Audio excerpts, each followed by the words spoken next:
Dennis for my middle name, Bradley for my last name. Thank you. Sir, how are you employed? I'm self-employed. In what capacity? I'm the owner of SideQuest, a software development company. And how long has that company been in existence? Officially since 2001. Can you tell us a little bit about your background, education, employment prior to the formation of the company? I'm a former law enforcement officer in Ontario, Canada. I was employed with the Durham Regional Police Service from 1988 through to and including April 2006. I spent 10 years in uniform, and then I was transferred into the Major Crime Branch, where I led the Technological Crimes Unit. My background in training involves several courses at the Canadian Police College in relation to computer forensics. I attended the Canadian Police College for advanced investigator training, as well as professional training outside of the law enforcement community. Okay. That takes us up through what year? That spans up most of my career. In 2000, I was transferred into major crime. In the year 2005, after spending 5 years in that unit, conducting several investigations, I was promoted to the rank of sergeant, at which time I was transferred back to uniform in charge of a platoon of officers in another division. Following a 10-month period, approximately, I left law enforcement and took up a position with the Scotiabank as a director in charge of technological crimes and investigations. All during this time, I had started a software development company in 2001 under a different name. At that time, I believe it was called Armor Data, and it was a purpose to distribute software that I had begun developing while I was a police officer. And at the time that I was now with the Scotiabank, I found that banking was not of interest for me, and it didn't fulfill my desires to further my abilities in the computer forensic industry. So I quit the banking field, and I subcontracted for a couple of months doing computer forensic investigations involved in criminal defense, criminal prosecution, and litigation. And after about 2 or 3 months, I decided to form a full-time business. I renamed Armor Data, which was a part-time business, to a full-time business conducting primarily computer forensic services for litigation purposes, and a smaller focus on the software development, which was continual throughout that whole period. Approximately 2 years ago, the increase in demand for my software actually made me change the focus of the company to do about 95% software development and training in the field of computer forensics and 5% on actual professional services. In connection with your employment as a police officer in Canada, did you ever have the opportunity to testify as an expert witness in the field of computer forensics? Yes, I have. Okay. In what jurisdictions besides those in Canada? It would be, the only ones I testified were within Ontario, Canada. Okay. In connection with your company, have you had the opportunity to testify as an expert witness? Yes, I have, on a criminal defense case in the city of Toronto. That was approximately 2 years ago. Okay. Your Honor, at this point, I would tender the witness for voir dire or submit as an expert in the field of computer forensics. No objections, sir. Ladies and gentlemen of the jury, the witness will be accepted as an expert witness in forensic computer analysis. You may continue. Okay. What sort of software have you developed that allows the interpretation of internet search history? I have a product called Cashback right now. Its main focus is for the analysis of internet cache and history and cookies in relation to the browsers commonly used today by people to surf the internet. Okay. Can you give us an explanation of what the cache is? The cache is spelled C-A-C-H-E, which is a play on terms. It's stored or hidden copies of information when you're actively on the internet. The internet cache is a temporary folder or series of folders, ideally, to store information to make it easier and faster to navigate the internet so that the browser can look to the cache to see if it can fulfill a request much more quickly than having to go back out onto the internet to get that information. The purpose of the software is to extract that information, in many cases decode certain information within those files, and present them in a fashion that an investigator can investigate the actual information and draw opinions, inferences, or conclusions about what has taken place. Okay. Does the cashback program that you've developed compensate for time changes? Yes, it does. A lot of the components or properties within the cache and history are stored in a variety of different time formats, which are generally stored in universal coordinated time, or GMT, and that conversion process has to then account for time zones, particularly where the actual offense took place. So my software does take that into account, and it's a configurable option. Do you do teaching? Yes, I do. Okay. Give us a little bit of background on your teaching experience. While I was still a police officer, I spent 2 years instructing NCASE Advanced Internet Forensics for Guidance Software, a California-based company. I did that for approximately 2 years. I instructed law enforcement, private sector, corporate individuals.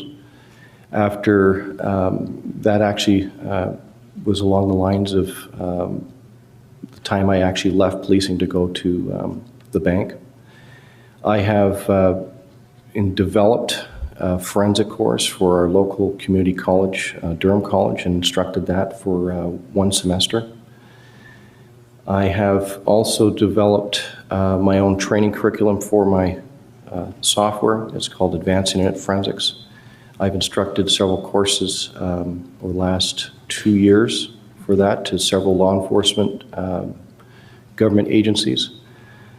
And I also am sometimes a guest speaker at events such as techno-security conferences and techno-forensics. Okay.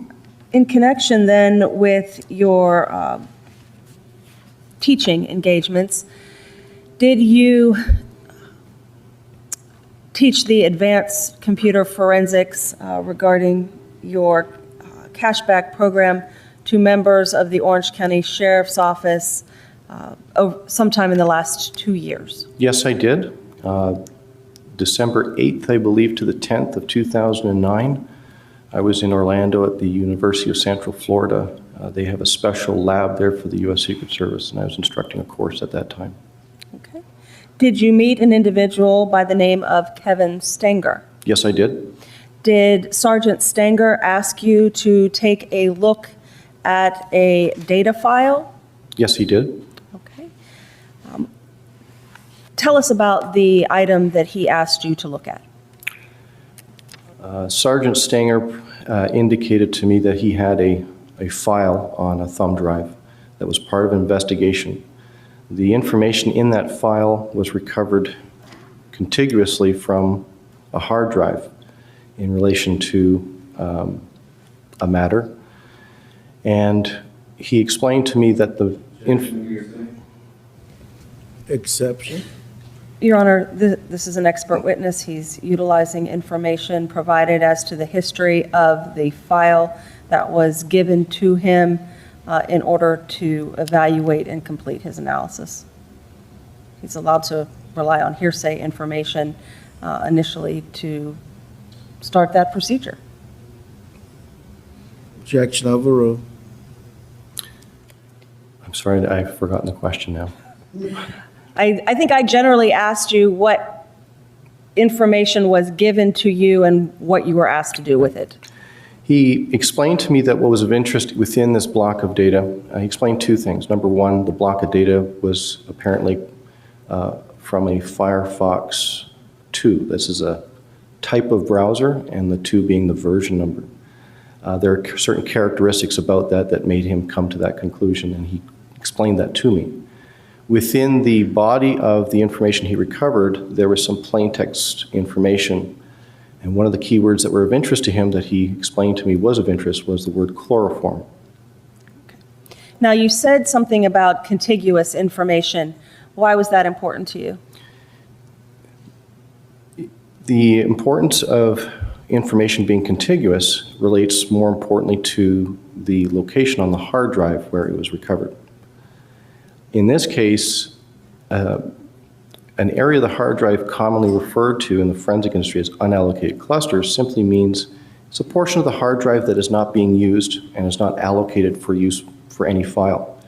Information that is deleted ends up in this area of the hard drive and is subject to being overwritten, either sooner than later, sometimes not for a long time. And what was interesting about this information was that the header, the beginning signature of that data block, and the contents within the footer in between was apparently all intact.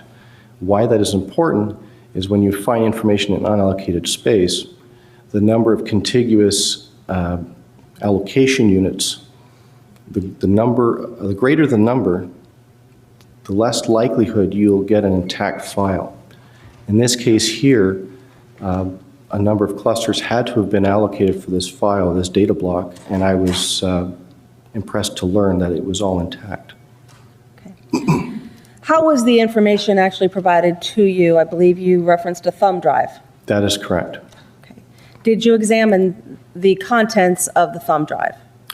I copied the contents onto my forensic workstation that I had with me at the time, and I believe I returned the thumb drive to him, and I worked from the workstation or the laptop from that point forward. Okay. Were you able to verify the information that was initially provided to you as to what they were looking at when you reviewed the file? Yes, I did. I initially conducted a cursory review to get a visual appreciation as to how the information was organized. And from a visual perspective, taking my time to scroll through the entire file, it appeared to be correct, and I was able to locate a keyword, chloroform, within the body of that information. Okay. Now, you had, in the earlier part of your testimony, referenced the header and the footer that was part of this contiguous bit of information. Was that replicated on the data that you copied? That information was present, yes.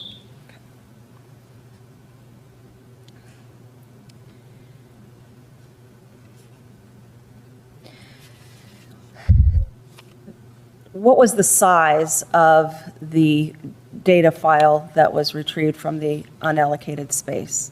I recall the file being approximately 3.2 megabytes or 3.2 million bytes. A byte would be equivalent to a character. Okay. Were you able to draw any conclusions about the deleted file from its size? The conclusion or my belief at that time was that based on the size of the file and the fact that it was recovered from unallocated space, a level of inactivity in some fashion must have taken place for that information to not have been overwritten. Now, I'll qualify that by saying that other factors come into play about when data in unallocated space is actually overwritten. It varies from the use of the computer by the users or user, the size of the hard drive and the number of applications that are being used and how much disk space is actually currently allocated to the operating system. But based on that information, I was impressed to find that it was actually recoverable. Is there any way, given the information that was provided to you, to tell when that Internet history record was deleted? I can't say when it was deleted. Okay. Do you know if Mozilla Firefox has any automatic deletion of its Internet history once it reaches a certain size or a certain date? The browser will not delete the entire history when it reaches a threshold. That version of the Mozilla Firefox browser did not come with any automated or pre-default privacy mode either. All right. From your answer, can we conclude that the history would have had to have been deleted manually? Yes.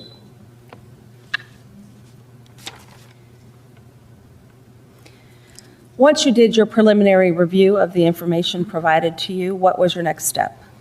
My next step was to, within the development environment of the software I happen to have on my workstation, run it through an enormous number of tests to try and figure out what the issues were that it couldn't be originally parsed or decoded. So over the course of the next 3 days, I actually spent a lot of time looking at it at a very small piece of information at a time to see what were the characters that I needed to deal with to try and decode it. And essentially, I spent a lot of time trying to understand how this was different from anything else and work around that from a development perspective to decode it. All right. After spending that period of time with the information, were you able to parse or decode it? Yes, I was. Okay, and how were you able to do that? I was able to write or improve the functions within the software to deal with some anomalies that were present in this file and run it through a number of repeated tests to make sure that it was parsed. I was able to corroborate the work that I had done using a third-party reliable software to account for all of the markers that would tell me how many records I should be finding. Does the cashback program generate a report? Yes, it does. If I may approach the witness. You may. I'll show you what has been introduced into evidence as states 165 and 166.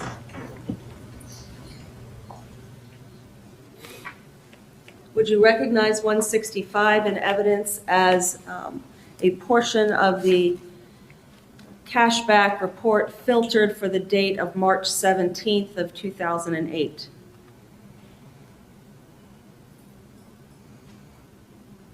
Yes, I recognize this as a cashback report with information dated on that date. Appears to be a cashback report. Same for 166 in evidence. Do you recognize that as the same filtered for the date of March 21st of 2008? Yes, with the exception of one entry at the start for the 20th.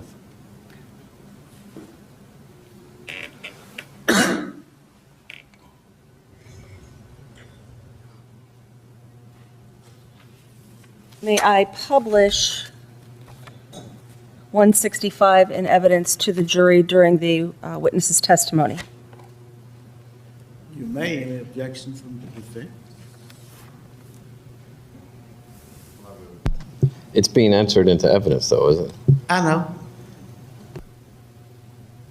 It's already in the evidence. I thought maybe you may have some additional objections. Just asked. I'm just wondering whether or not you have any additional objections. None, sir. Okay. You may publish.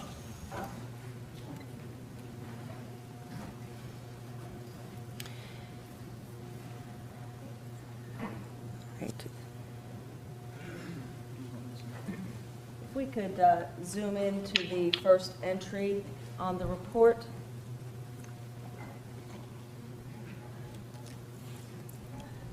All right, Mr. Bradley, can you tell us what is displayed at the top of the report and what each of those items mean? I have a portion that seems to superimpose over top of a report. Is that the portion you're referring to? Yes, the superimposed portion that we zoomed into. This is a single row entry in the report with some headers or column header information. The first column is an index. It's simply a value that numbers all of the results. The URL ID is a primary key database value to correspond to the actual file that now houses the decoded results. The type column is a visual representation of the type of browser from which the data was extracted. The visits column represents the number of times that particular URL was visited. The action date local is the converted timestamp to the local time as to when this URL record was accessed. The user column is in cases of where a user value has been extracted from the cache. Would that be because it was in unallocated space? No, the user value is reserved for Internet Explorer. It is the only browser that actually stores the user profile for the activity. By default here it's Firefox, so it will be blank. The web page title, if there was one associated to the URL, and then the actual URL or universal resource locator or web address, which relates to the record entry. Okay. If we could go to, I believe it's entry 441.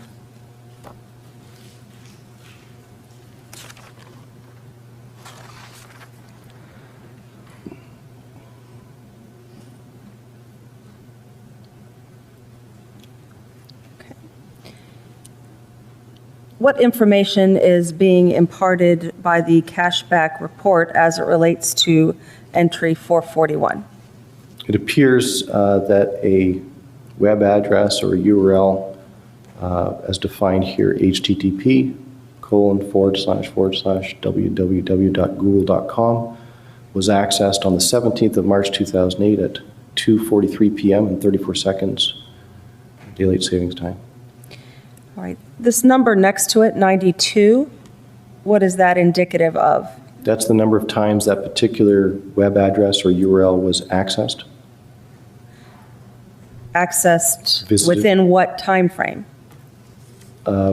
In the scope or the parameters of the data that I extracted. Okay.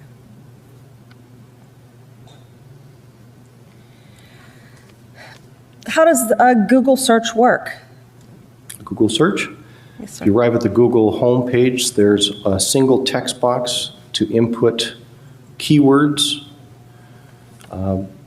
Depending on how those keywords are entered, will help make your results more accurate, thereby reducing the number of results. By entering your keywords, you simply click on the search button, and the request goes out onto the internet to the google.com server. The parameters or keywords that were typed in are submitted along with your request.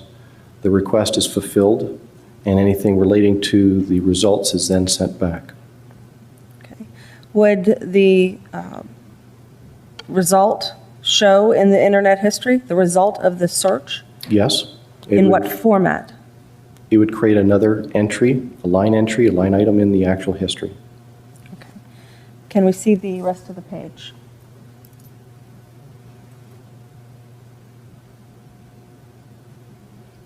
All right. Once that is accessed, the Google website, do the entries after Google is accessed provide us with any information about what search was conducted and when? Yes, it does. Okay. Can you explain to the jury how you can tell that through the use of this report.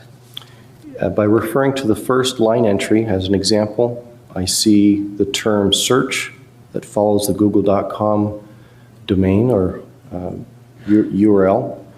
The question mark depicts keyword and value pairs that should follow, which are the conditions of the query, the conditions that you were asking to be fulfilled. In this case here, after the question mark, I see the term HLEN, followed by an ampersand. HL represents home language, and EN stands for English. The item that follows is SA equals X. I don't understand in this particular example what that would be off the top of my head. It's delimited by another ampersand, followed by, it's hard to see, I think it's a 0, is spell, looks like OI, and then spell. So the OI would be equal to spell.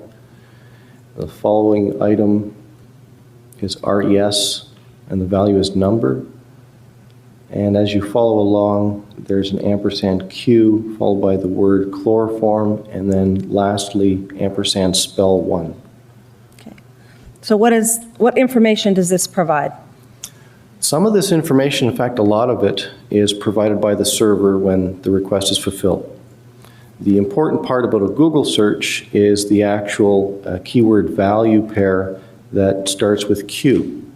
In this case here, Q represents query, and the value would be chloroform as you see it there. The ampersand spell 1 suggests to me that this was a value presented in the results that said, did you mean, or do you want to look for this term instead of what you actually wanted to search for? That item was clicked on, and that produced this result here. Okay. Does the next entry, which is 443, provide any different information to you? Yes, it does. How so? I'm sorry? How so? The first thing that I remark is the exact value of the timestamps. They're identical. The Q condition in this case is chloroform spelled CHLORAFORM as opposed to O, and it does not end in the ampersand spell 1. This suggests to me that that was the first item entered as the keyword, spelled with the A in chloroform, which then produced the results above it. I'm sorry, produce the results? Above it. Okay. All right. When you have entries that are showing as the exact same time, are they shown in some chronological fashion? The report in cashback will sort first by timestamp and then second on the actual URL. It doesn't necessarily represent the chronology in which the events truly took place. The nature of web browsers and the internet is asynchronous. Therefore, one has to take a second look when the timestamps are the same and try and extrapolate some sense as to what took place. Okay. If the timestamp is different, meaning that there's some distinction as we see with entry 444, which ends in 48 rather than 41, can we conclude that those are in the correct chronological order? Yes. Since the timestamp is different? Yes. Okay. Going then to 444, looking at that entry, can you draw any conclusions as to what that is? This is a URL that has been added in behind the scenes for tracking the user's behavior or activity. In this case here, add.doubleclick.net is notorious for tracking user activities, more for statistical and advertising purposes. All right. Would that result in a pop-up, or is that just one of those This would be cookies? This would be a background information within the history itself. Okay. Are those inserted at various points in time in the internet history? They are inserted as they occur or as they are requested. Due to the fact that tracking software tends to be taxing, or there is a time issue related to the tracking software sometimes calling home and reporting the information and then coming back. So it's not unusual to see some seconds gone by between different adwares or ad tracking software. In this record from the 17th, do you see several examples of this sort of background information infiltrating, for lack of a better word, the internet search history? Yes, I do. Item number 445, although I'm not familiar with that particular domain, it has the same characteristics of a tracking component to it. If we could go to the next page.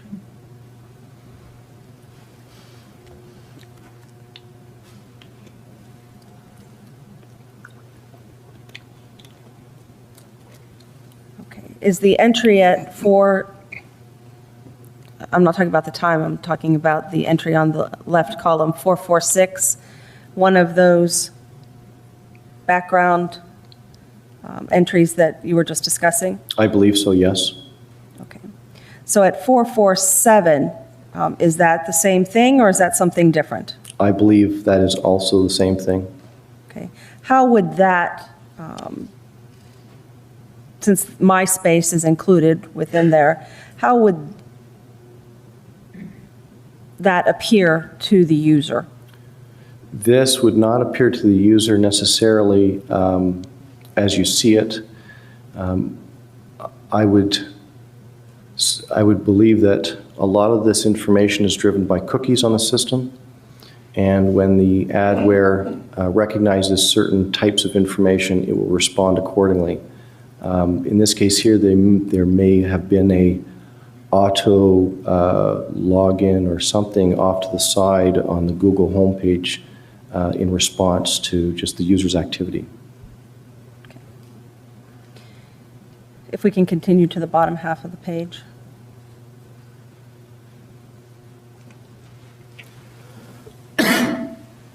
Excuse me.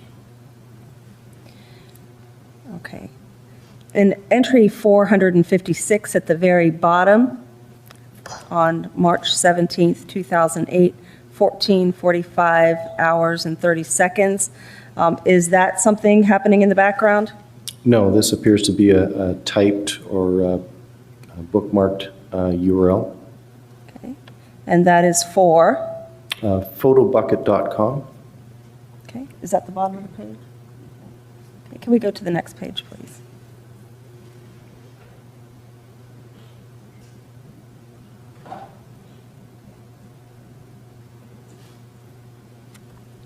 Okay. As we continue down this report, do you see activity on the Photobucket website? Yes, I do. Where at? Items, I believe 457, 458, 459, 460, 461, and 462. Once you get past activity with Photobucket, at 463 at the bottom, there's another entry at 1,453 hours and 25 seconds. What is that entry?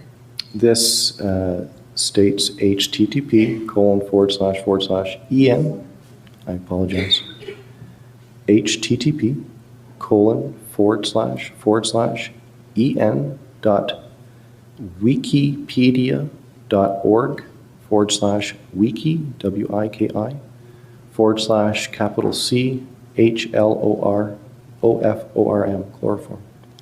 What is that? This appears to be item in the search results from Google that were selected, and this caused the entry to be inputted into the history.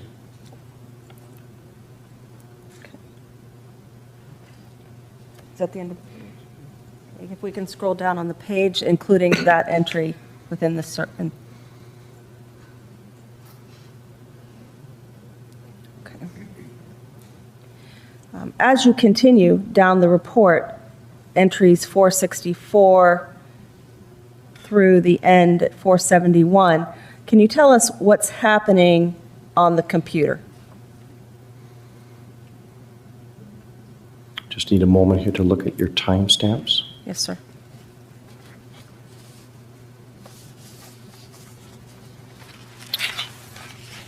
At line item 2, number 464, it appears that another search results ending in alcohol at wikipedia.org was selected at 2:54 p.m. and 26 seconds.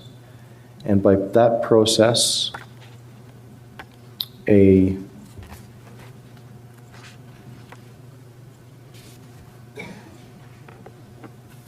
actually, I will go to the next item, 465. Yes, It sir. would appear to me that that item was selected first. It is a URL that seems to support the search results, and by process of selecting line item 465, the return was item 464, the wikipedia.org URL ending in alcohol. Okay. Can you tell us if 465 is a Google search utilizing a certain search term? I believe what this is, and I'll actually go back to the original question about how a search is done. When you commit a search, information is brought back to you with results, and those results can have the same syntax or format as a query that you yourself created. And what that does is it recommits. If you click on a search result, it'll recommit that information as if you had typed it yourself to have that request fulfilled. And in this case here, the search results, as you hover over a hyperlink, it could be a picture, it could have a title of an article. Underneath there, the instructions will look similar to what you see here on the screen. So looking at this history sequentially, can you tell us what the user was doing? Yes, I believe at 460, item 465 was a search result where the query value was alcohol. That returned the value listed in item 464. Can I point on this? There is a annotation device on the screen. If you touch it, it will show up as a colored line.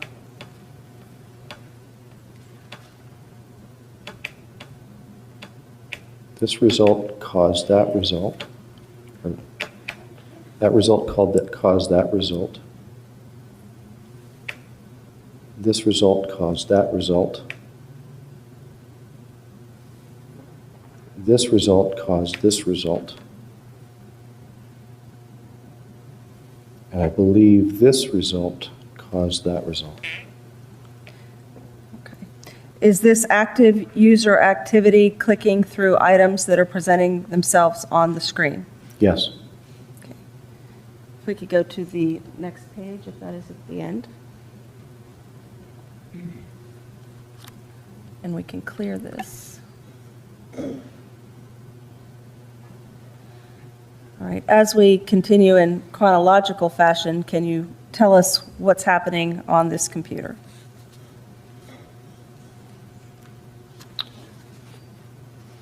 The line item 472 may be another tie-in to the prior page. Yes, sir.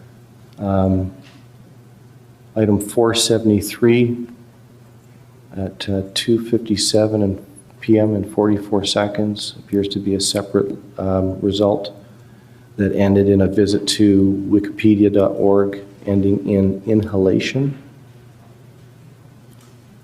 Similarly, 474 at 2:58 p.m. and 11 seconds, a result at Wikipedia also was created, accessing a file called death or value death. And as the chronology continues at 2:58 p.m. and 38 seconds at item 475, again, wikipedia.org, ending in self-defense. Can I draw on this again? Certainly. I believe this caused this result. Line item 476, one of the search results ended in the creation of the page that was displayed at the self-defense URL. When you see in one of these lines where it says search, and then you have terms with plus signs between them, is that of any importance? Excuse me. The plus sign is an encoding that's done automatically, and it replaces a space value. Okay. Would that suggest to you that those are words typed in? No, not necessarily. I Okay. believe what we're looking at here are auto-created links from the original Google search results. And again, by allowing those results to go out, fetch the information, come back, it takes on the same similarities as if someone created the query manually. So you'll see similar syntax with the question mark. Okay. In this case here, self-defense may have been an auto-created keyword based on users who might have typed in similar or related articles or keywords. Okay. As we go down the page, can you tell us what's happening on this computer? Yes, at line item 477, 2:58 p.m. and 58 seconds, a URL from the search results was selected, again, visiting the wikipedia.org website, ending in RBSD. I do not know what that would be. Okay. Line item 478 at 2:59 p.m. and 8 seconds. Again, it's wikipedia.org, ending in hand-to-hand combat. And I believe that would also be a search results link that was selected. Can we get the rest of the page displayed for the witness, including 479? Excuse me.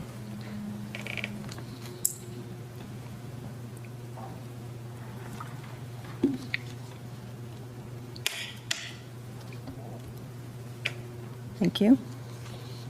Let me clear that.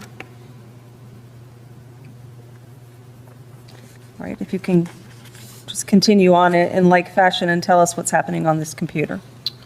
At line item 479, at 3 p.m. and 4 seconds, a search results was selected, which appears to have generated the following item, 480, at 3 p.m. and 14 seconds, which is again at the Wikipedia website, ending in head injuries.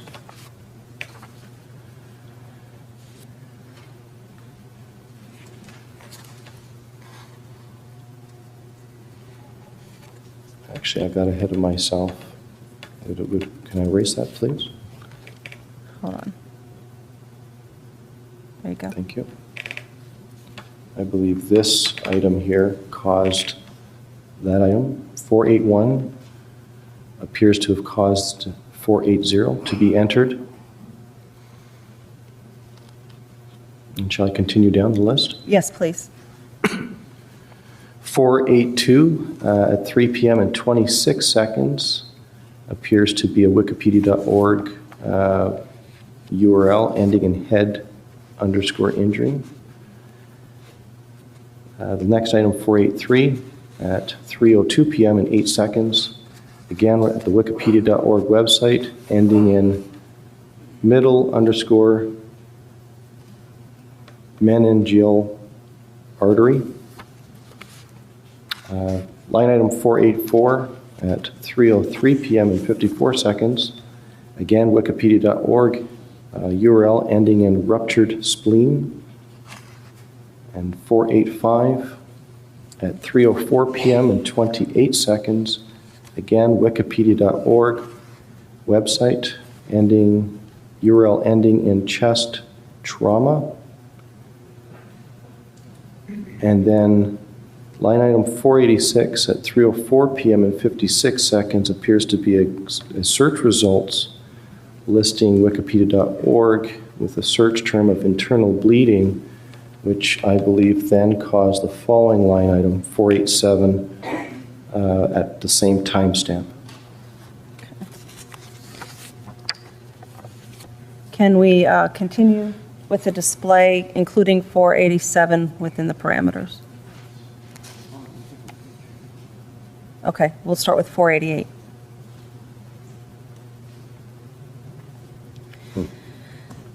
All right, once that series is gone through by the user, we have these page add to displayed.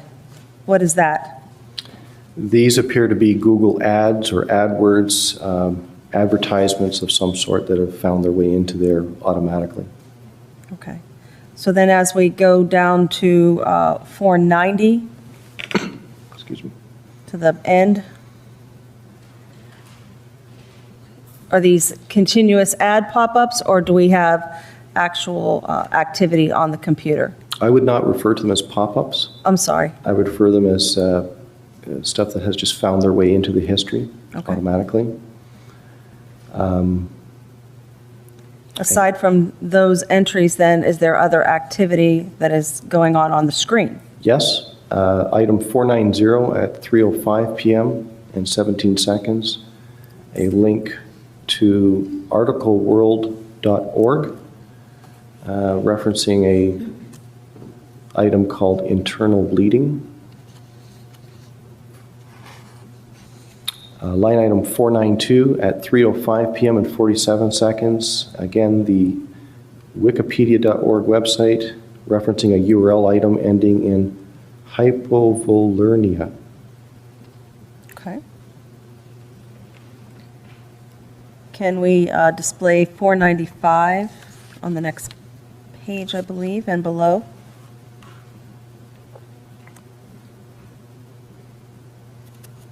Let me clear that annotation. What are these from 495 through 501? I believe these are all auto-created adware or ad items, advertisements, I should say.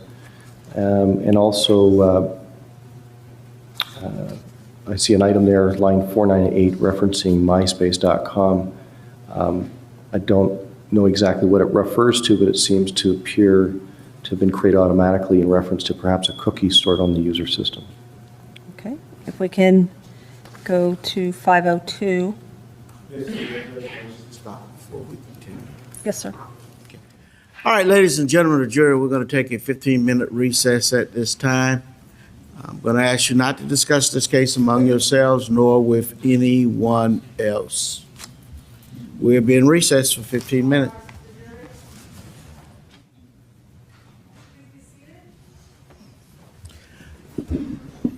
Okay, state recognized presence of jury. Yes, Your Honor. The defense. Yes, sir, we do. Okay, you may continue.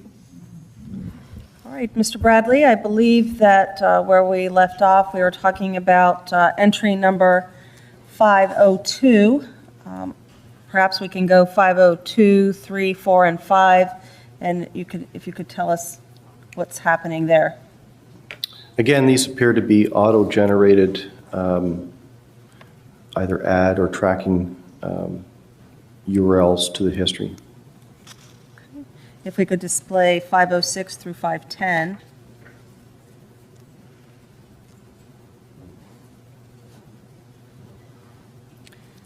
Same for those entries? Yes, that's correct. Okay. And then if we could go to 511.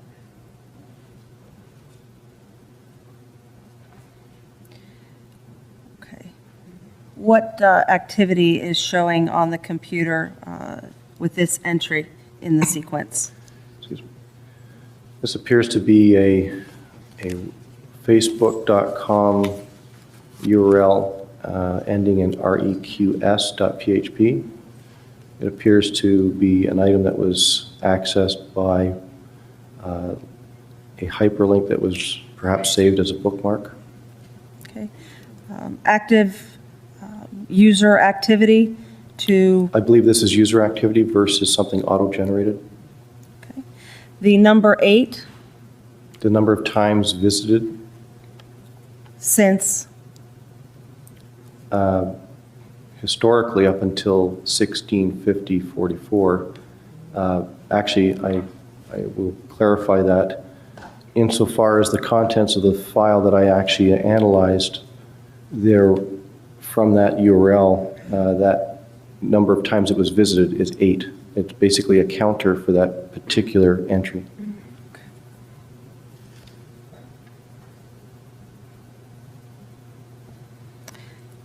okay, that is 511. If we could display 512.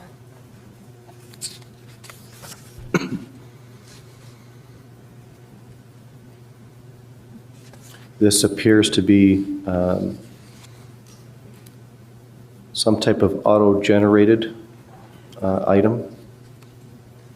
Okay. And I can't explain what it actually refers to, except there's the word view, and I also see the beginning letters MSN right here, and the word view. Okay.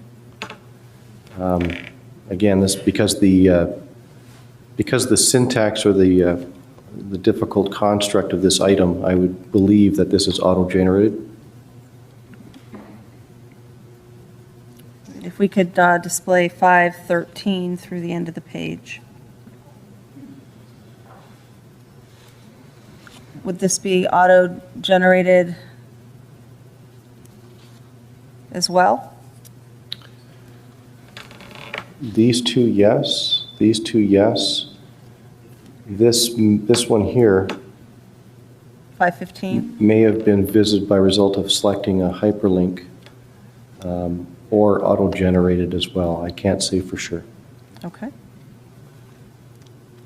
If I could just further that, I just see the words here, read message, and a token value. So I don't know if that is automatically submitted based on a cookie value, but I can't say for sure.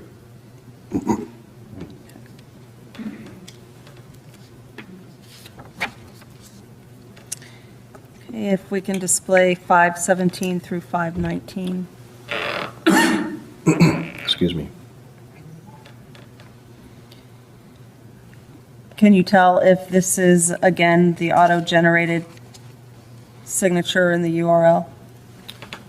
This one here, yes. This one here, I'm not sure.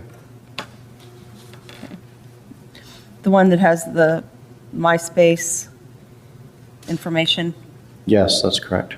And if you could erase that portion for a moment, please.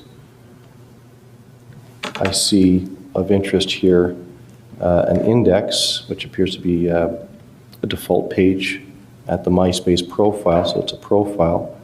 And I see view profile, and I see a token ID.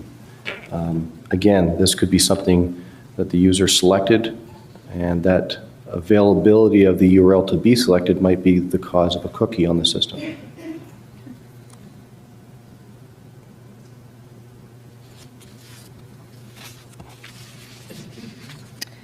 Let's see, that's 519. If we could have 520 through the end of the page.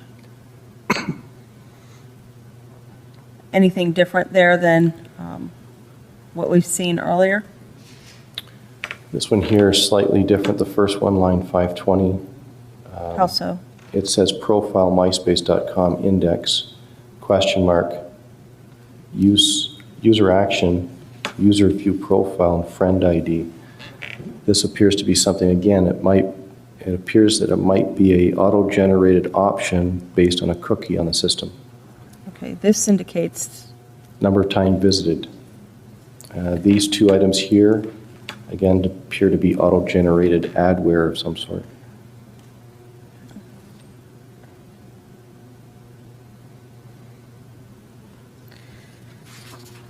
okay, if we could have 522 through 525.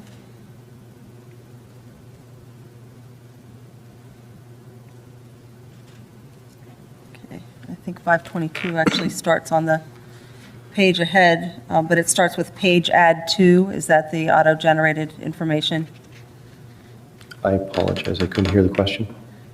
522, this is the bottom half of it on the printout, but it appears to start with the http:// page add to. Is that one of the auto-generated I believe entries? that's, yes, correct. Okay, so if we then go to 523, what can you tell us about that entry?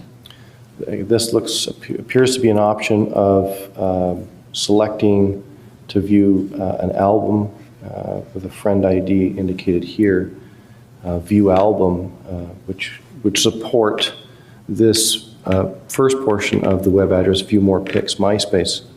Because it's intermixed with the rest of the history, it would support the possibility that it was auto-generated based on a cookie and the user selected that option.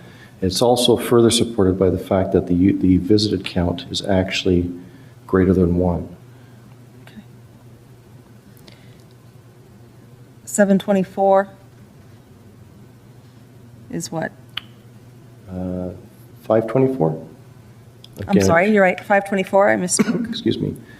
Again, I don't know what exactly this website or web URL refers to, but it appears to be auto-generated again. All right, and then moving on to 525. This entry 525 is a URL that's generated when someone visits an ID profile on the Facebook website. And either the person typed it in, which I doubt, it appears to be something that, again, might be a auto-generated option on the web page based on a cookie or possibly a bookmark. Okay. Is that user activity? Yes? All right, then if we could get 526 through the end of the page.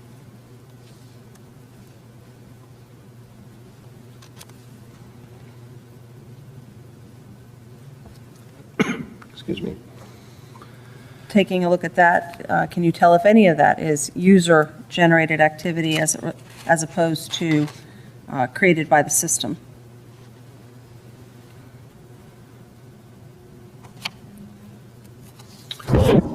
These 4 items here all occurred at the same time. And I would believe that this item here is where it started.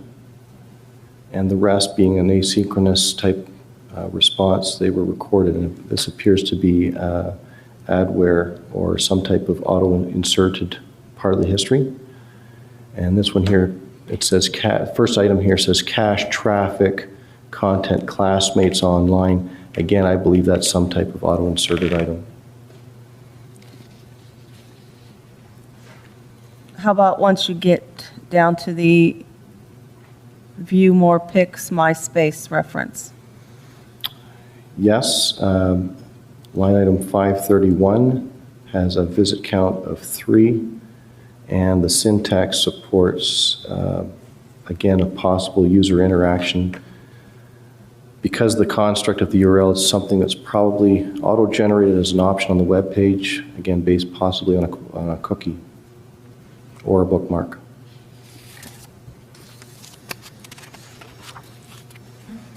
If we could move down to 545.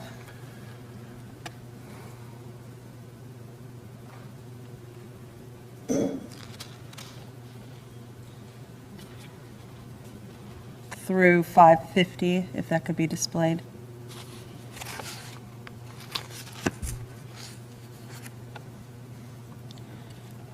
Is this activity on Facebook.com? Yes, it appears to be so. User-generated activity? Somebody's sitting at the computer and they're on Facebook. Yes, it appears to be that. All right, I'm going to direct your attention to 166 in evidence, which is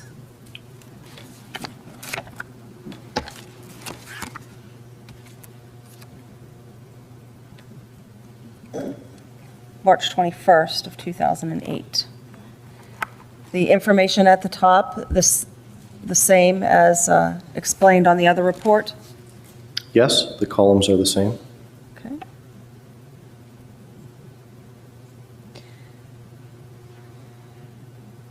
And if we could just display everything from number 1 through number 7, can you see that sufficiently? Yes, thank you. Okay. Now, the first entry is dated 3/20/08. If we could just jump to 3/21/08, and can you give us some indication, I'm sorry, 3/21/08 at 15:16 and 13 seconds. Give us some indication from there, entry number 2 through the bottom, what's happening on this computer. Ending in 13 seconds, is that correct, the timestamp? Yes, entry index number 2. So these 3 items here have the same timestamp. These appear to be auto-inserted items here. And I believe that this is one of the items that was returned from the Google Chrome search originally. Okay. Now, this is on a different date. Okay? We have moved to 3/21. Is there a Google search on 3/21 that we can see from this history? Not that we can see here, but again, because I'm only dealing with the information presented in front of me without knowing the computer, Yes, sir. it could have been a bookmark, Yes, sir. so it could have gone right to this item. Okay. User-generated activity? Yes? Okay, through perhaps a bookmark, like you suggested. Yes. And what is that entry? Can you clarify, please? How does that read, that URL? This one here is www.sci-chemistry/chloroform chloroform.htm. Now, the cashback program, does it display these websites live? If the investigator, the person using the software, wanted to click on that item in the report, it would take you to, it would submit that as a request, and hopefully, if it still exists on the internet, it would present itself within the browser. Okay. Would it be the way that that website, if it still exists, looks today? Or would it be the way the website would have looked back on March 21st of 2008? It would be whatever it is today, and it's possible that some content is static, such as a dictionary site. Unchanged, you mean? Unchanged, correct. More dynamic sites like a news or a dynamic content website, I would expect that it would be different. Okay. So if you had an Orlando Sentinel link right here or a website, obviously it's going to look different today than it looked in March of 2008. Yes. Entry index numbers 5 through 7. What are those? 5 through 7. Yes, let's start with 5. Excuse me. Pardon me. In order for me to speak to number 5, may I speak to 6 as well? Certainly. These timestamps are the same. And in looking at the URL, spelt the first one here, number 5, the search term is ampersand Q for query how to make chloroform, spelled with an A. And the next item that follows is a similar but not the same URL that says how to make chloroform spelled correctly, and that final value of spell 1 suggests that item number 5 was committed as a request to Google, and it produced the second item, which was a suggested spelling to the same query. All right, so if I'm understanding you correctly, the user at the time had their Google search engine up, typed in how to make chloroform, Yes? and then hit return or enter or search. Yes. Excuse me. Entry number 7 then, how would that have been generated by the user?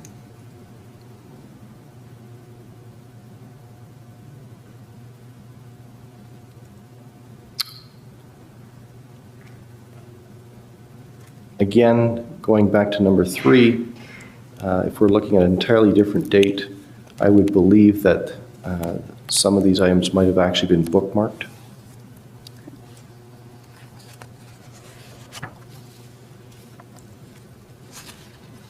If we could go to 8 through 12 on the next page.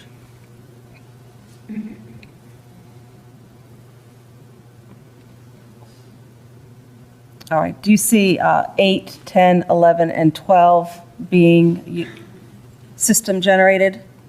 Yes? Okay, so then if we look at number 9, I don't know if we can zoom in a little better on that. How does this end up in the history?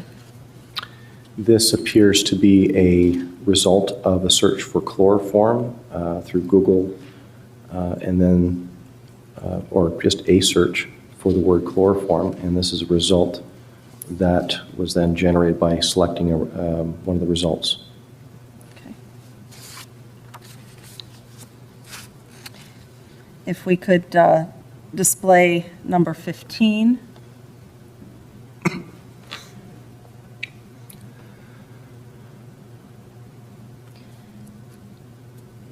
The entry on 3/21/08 at 15:21 hours and 56 seconds, http://www.instructables.com with other information including making plus weapons plus out plus of plus household plus products / how does this item end up in the history? I believe this was selected from some type of search results. By the user, not automatically by the system? That is correct. If we could move to 21, 22, 23.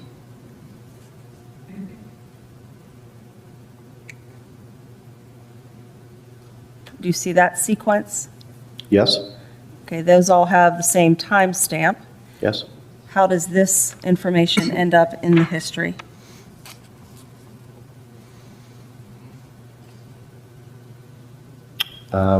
Before I answer that question, may I see the item that follows that? Certainly. If we can get them the whole way to the bottom, 8419.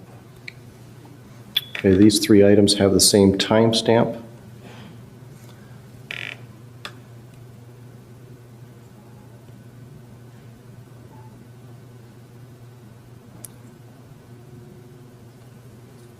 I believe this is the search result that was selected because of the URL encoding. When I say URL encoding, the %220 is a hexadecimal representation for space, and that's returned by the request. And in fulfilling that request, a JavaScript item was called, as well as another one here. Okay.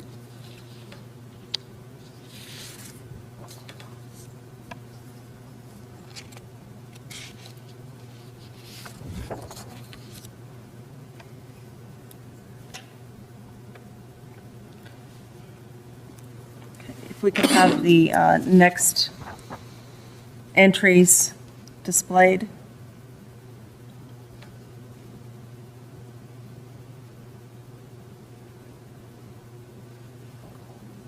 All right. Item 28. How does that end up in the history? Can you tell from the record?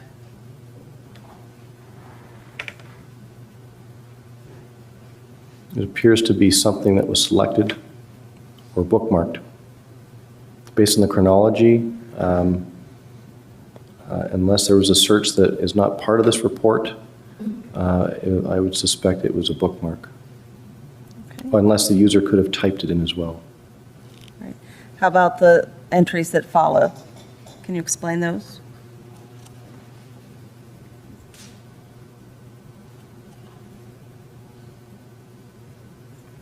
Items 29, 30. Yes, as we continue down the page.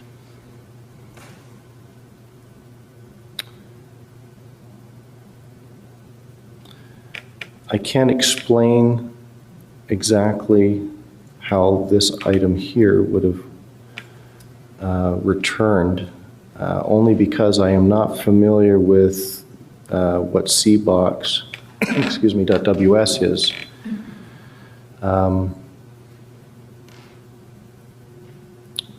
However, the 2 tends to indicate a server, a secondary server that fulfills requests versus a primary server.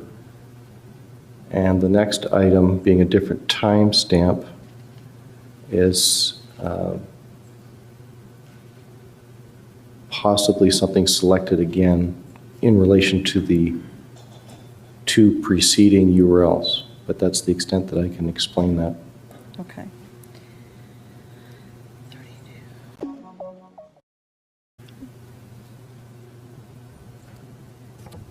Okay, if we could move to entry 45.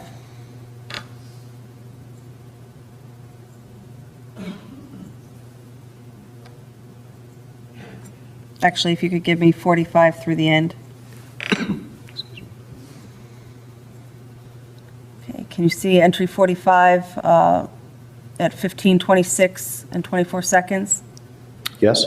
Is that a Google search? Yes, it is. For? The words neck breaking with a space in between. How do you know that? You can tell by the syntax of the statement. The HL keyword has a value of EN for English, the ampersand Q for query, the definition, and the final item button equals G search, and there's no suffix to suggest a spelling suggestion. This appears to be a genuine search. Okay. Entry 47 regarding Wikipedia. Is that related to that search above it in any way? I can't say that it is. Okay, so how does entry 47 end up in the history record? This could be a saved bookmark, or it was manually typed in. Activity by the user. Yes. Is 49, where it references MySpace, activity by the user? I believe so because of the added information in the URL that suggests that a token was submitted or recognized by the system.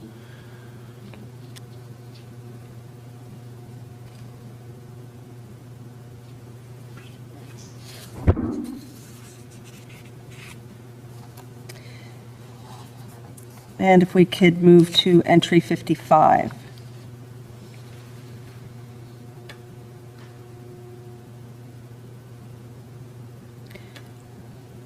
What is represented by this entry? The URL here is from the facebook.com website. It can be looked at as a hierarchy or a path. It went to a subfolder inbox, and then the request was read message, and there was some information that followed it. Based on the syntax of the T keyword here. The T follows the question mark, and the 100 and the rest of the numbers, based on that length, I'm familiar with the Facebook profile IDs, and that is consistent with a profile ID, possibly. It could also be a transaction. And the M box, I'm familiar with that. That appears to be, again, a user-generated item, but possibly by result of selecting an item that was presented on the web page by process of a cookie or a bookmark. And as we move past this entry on 3/21/08 at 1500 hours, 29 minutes and 10 seconds, if I may approach the witness with the remainder of the report. You may.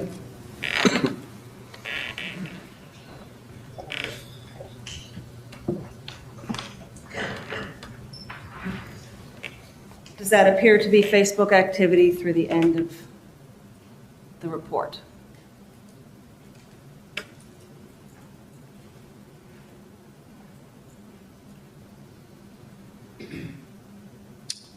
Yes, with the exception for 2 ad tracking items. And if you could continue to flip through the Oh, I next see. several pages, is that all Facebook activity?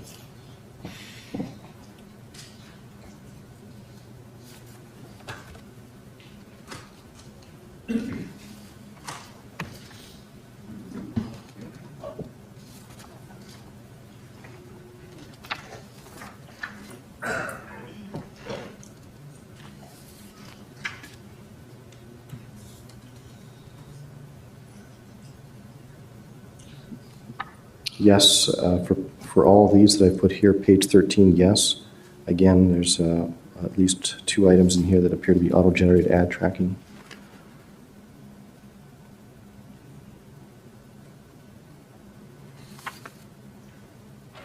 What time does the Facebook activity end? Can you tell out of that history?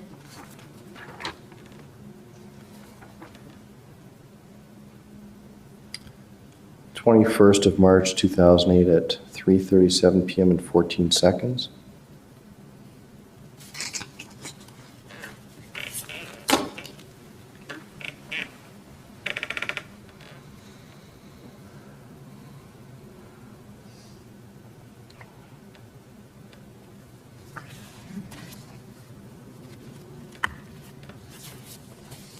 Were you asked to perform any other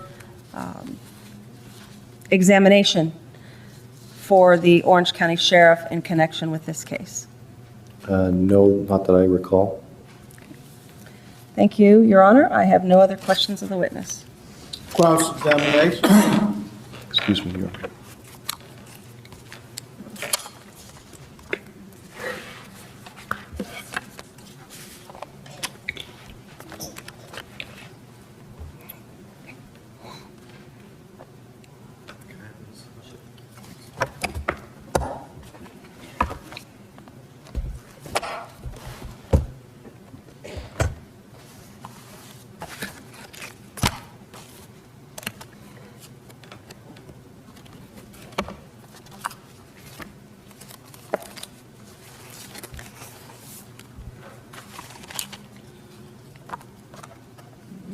Good afternoon, sir. Good afternoon. I'm trying to put a lot of what you have into context, and I want to go over it with you. Forgive me if I'm a bit repetitive as to what Mr. Burdick covered with you. Let's start off with actually, you were originally approached by Mr. Stenger, correct? Sergeant Stenger? Yes, that's correct. And the reason he approached you is because he was using your software and there was a bug in it. Well, I would say there was an issue in the way it managed Firefox 2 history. Right. He couldn't get it to work correctly. The software functioned correctly in the state in which it was at the time dealing with Firefox 2 history. In this particular case, it was an extraordinary circumstance, an extraordinary version of the history. But my question to you, sir, is he approached you because he couldn't get your software to work, correct? He stated he could get it to work so far, and then it would not complete the decoding. That is correct. And then what happened was you were here on a conference and you stayed up pretty much all night trying to fix it? Yes? Okay. And he gave you certain information to try and put all these searches into context, correct? Can you clarify that question? You don't just look at this blindly. You kind of have you get a little information about the case, right? Yes. And then you worked all night and you put something together for him. Took me a few nights. Yeah. A few nights? Yes. Okay. So you went back to Canada. I was instructing a course here for 3 days, and on breaks, lunches, and when I finished class from 5 p.m. till 2 a.m. until 3 a.m. on the Friday before I flew out that morning, I was working on it. Got it. So before you left, you were able to complete these searches for him. Yes. Okay. And then subsequent to that, you were hired for this case. Can I clarify that? I Sure, didn't complete sure. the searches. I completed the decoding. My mistake in the question. You completed your assignment, Yes. and then you were subsequently hired for this case. I wouldn't say I was, well, can you clarify hiring? Okay. You were asked to become a witness, an expert witness in the case? Yes, and while it was explained to me that I didn't have to come from Canada, I agreed to, yeah, of course. So I didn't consider it a contract, or I was asked to come down as a witness, and I happily said yes, of course. Okay. And you did that for free? I'm here today without concern for remuneration, but from my understanding in some discussions that could be addressed afterwards, but it's not my concern. Okay.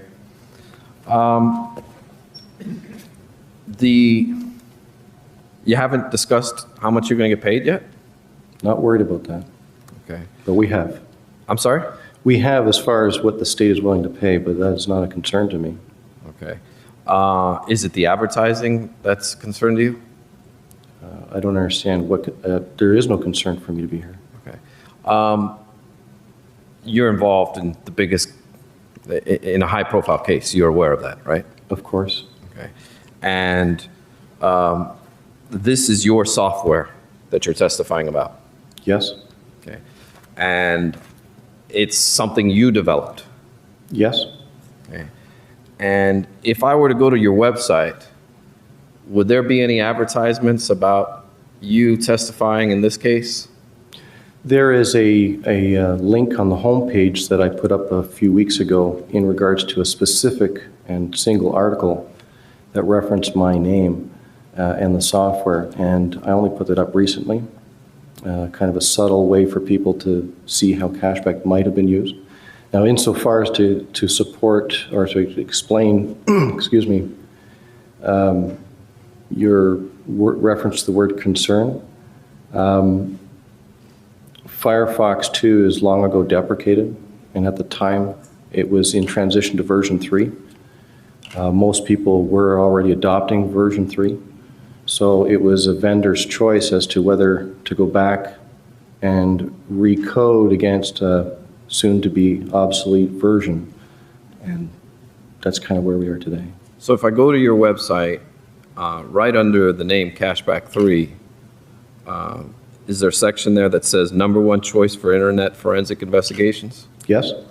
And right below that is an article that you posted about your participation in this case? Yes? And do you consider that advertisement? Of course it's an advertisement, but it's subtle. I mean, it's been 2 years now, and I haven't sent a single promotional anything to promote any involvement in this case. The only reason why I put that particular item up is because Sergeant Stinger sent me an email to indicate, hey, you might be coming down here after all. Your picture's here, it's talking about you. This is a small something to support the validity of the software for the 1414. It certainly doesn't hurt the promotion of your product, though. No, it doesn't hurt. Now, But I'm not. I'm sorry? I'm not overwhelmed with phone calls right now either, and it's been up there for a few weeks, so. Could that be The purpose wasn't to make money off it. The purpose was simply to support those who were deciding, is this a valid tool or recognized in the industry? And certainly in this case it was. So it was a small item to put up there. So I was, And that you're the number one choice for forensic investigations. and that terminology's been up there prior to that. Now, sir, in pulling these up, the first search on March 17th of 2008 for chloroform, how long is the user on that website before another website comes up? I'm at a disadvantage. Can I have the information posted up on the Sure. screen, please? May I approach the witness, Your Honor? You may. I'm showing you State's Exhibit 165. Excuse me.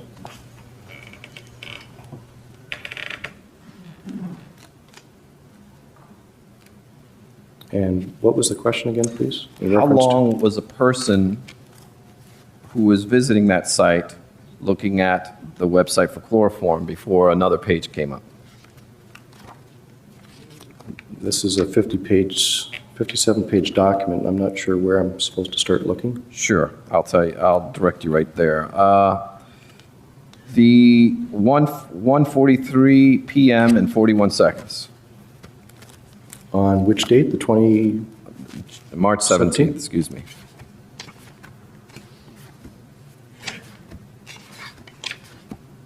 and the time was 4 something? 1:43, 4:03. 41.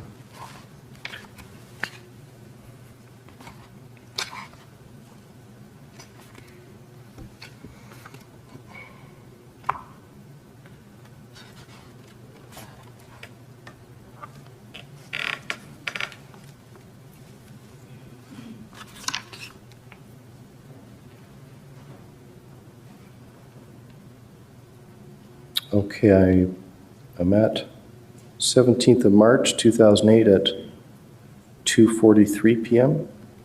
Yes, I guess 2:43, yes, there's an hour off. Okay. How long before someone goes to the next, before another page is gone to? Oh, you're looking at the next item, which is 2:43, 41 seconds. Yes. Appears to be 7 seconds. 7 seconds, okay. So after looking at chloroform for the first time, 7 seconds goes by and then another page comes up. Well, the first item that you referred to was the google.com homepage. And the second item was the search results at 41 seconds. Does that answer your question? I think you did. It's 7 seconds, right, we're talking about? Yes? Okay. All right. Now, the next time chloroform is brought up at 1:53:25, how long is a person looking at chloroform before another page comes up? You said 1:53, you mean 2:53? I'm sorry, 2:53. I'm off and out.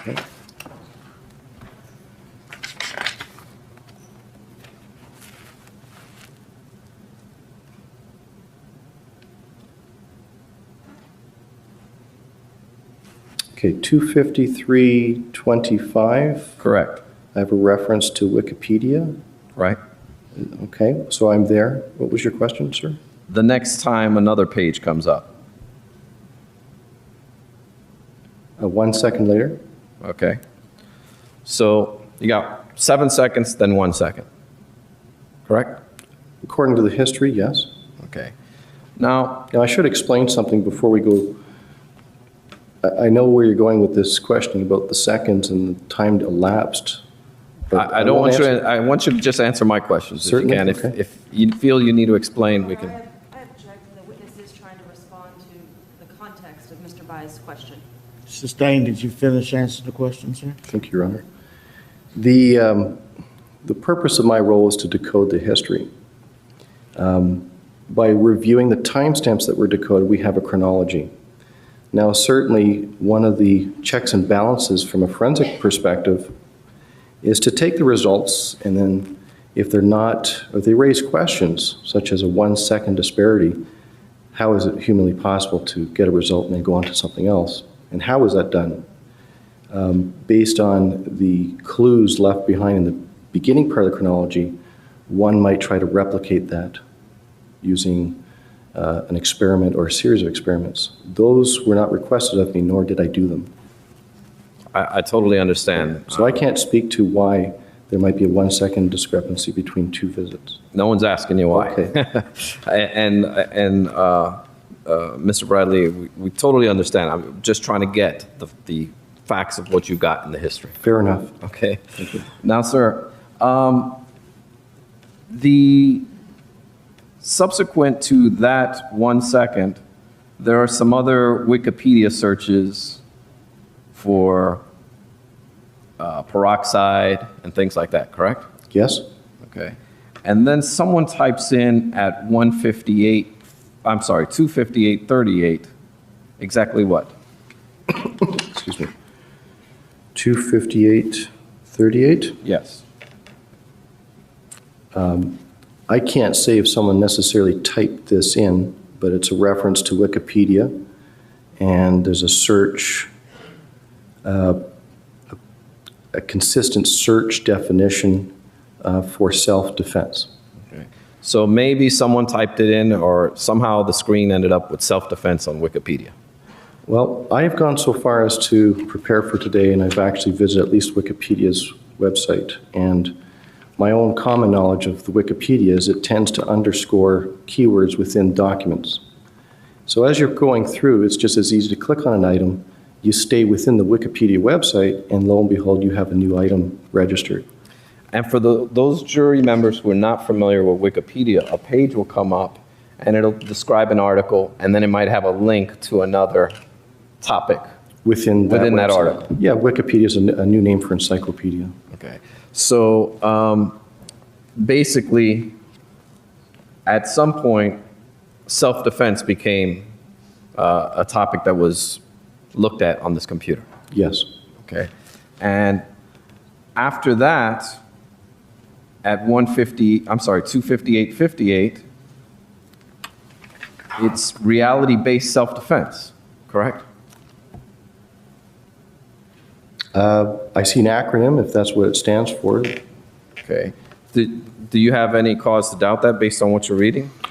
I see RBSD at the end of the URL, so I don't know what that represents. Okay.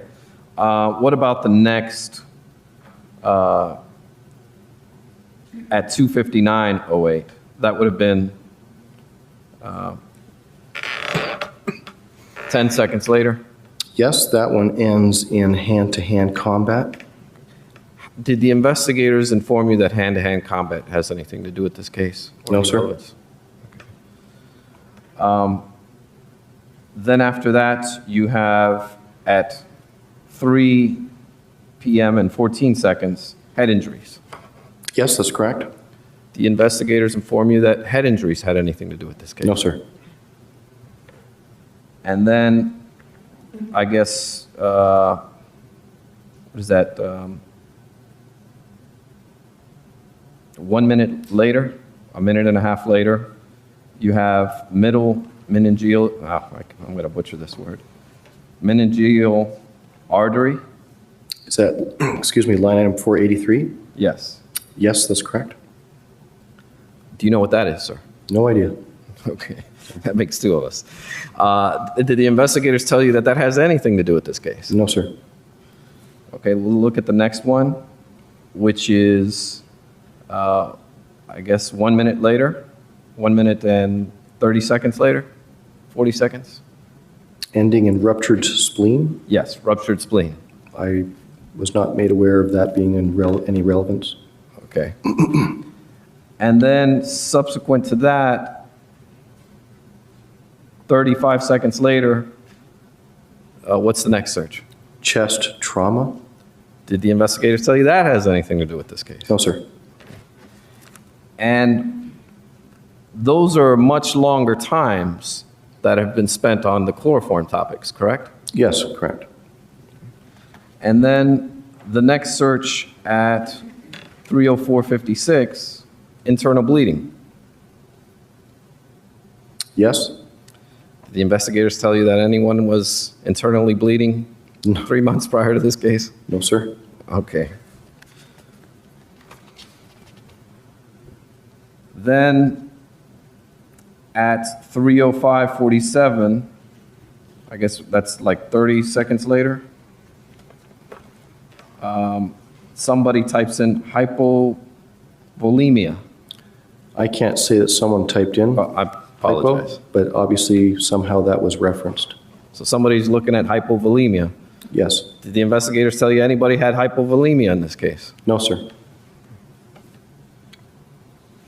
And then after that, you've got some Facebook and some other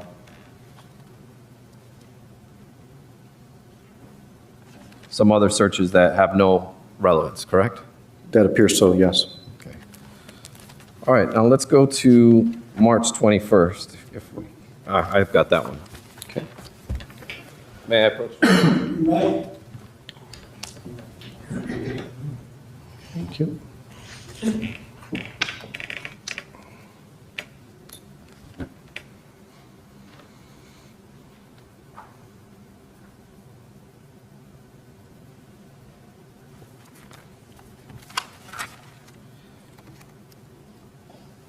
Mr. Brantley, if I could direct your attention to the first chloroform search there.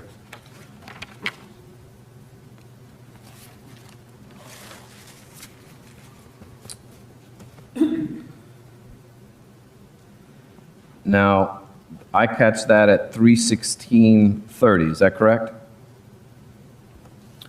Well, you made reference to first chloroform search, and if in your context of search you mean referencing anything to do with chloroform, there's 2 records prior to that, so. Okay. What time do you have? Oh, am I going backwards here? What time do you have the first or the 21st? Line item 3 at 3:16 PM and 13 seconds. And 13 seconds? Or Yes. 30 seconds? 1-3. Okay. Is that a MySpace before that? Just before that? Do you see a MySpace before that one? No. Okay.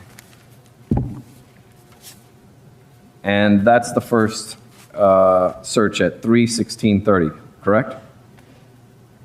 I'm sorry, I don't think we answered the first one. The first chloroform. There's a chloroform search at 3:16 and 13 seconds at sidebars.com. Okay. And then 2 entries afterwards is a Google.com search for chloroform. Okay, let's go line by line if we can. Certainly. How many seconds is the first search? Excuse me. The line item 3 at 3:16 PM and 13 seconds for sidespot.com. Yeah. And then the difference between that and the next search at 30 seconds is approximately, make me do my math, 17 seconds. 17 seconds?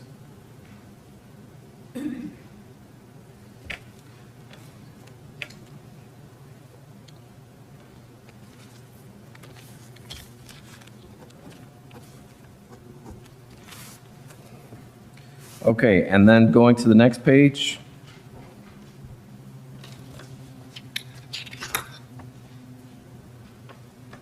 And what am I looking for? How many seconds before the next page?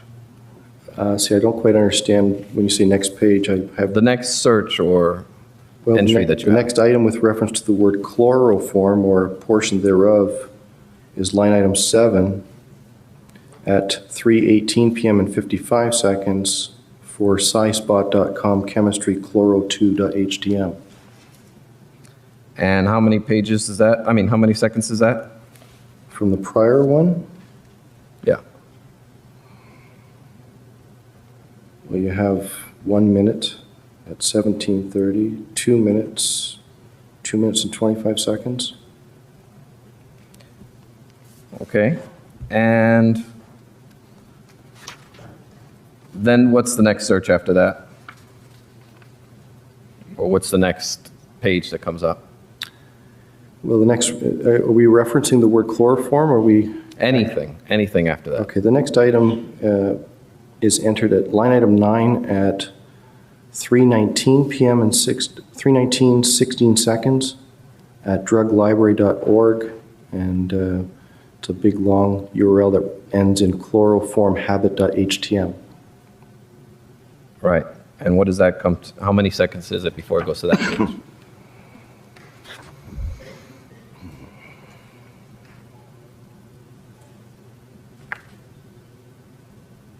21 seconds. 21 seconds. Now, I want to make sure I caught something. When you gave us the 2 minutes and 25 seconds, were there any other pages that came up in between those?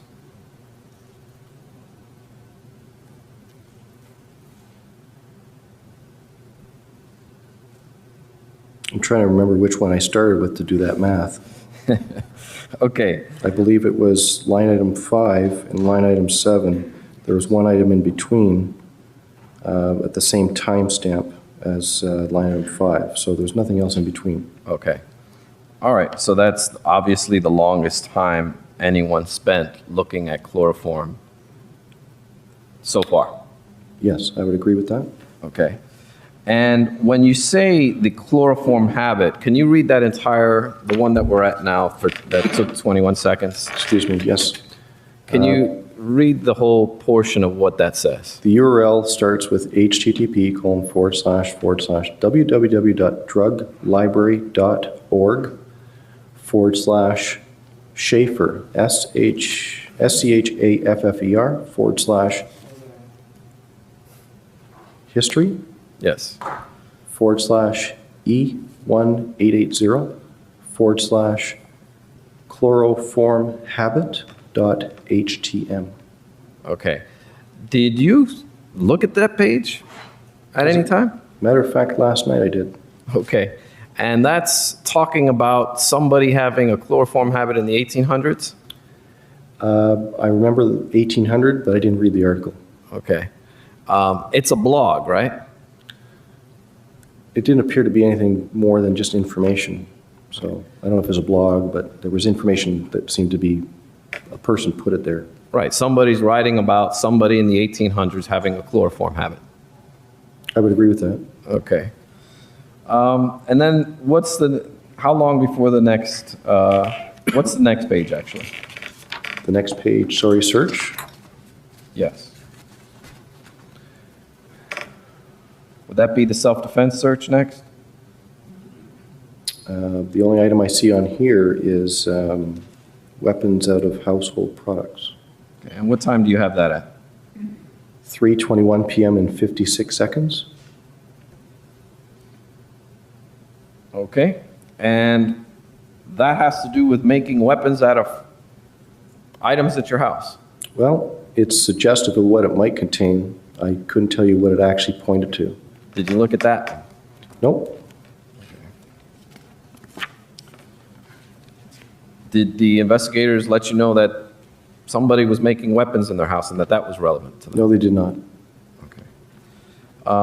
And then after that comes the searches. What's the next search that you have?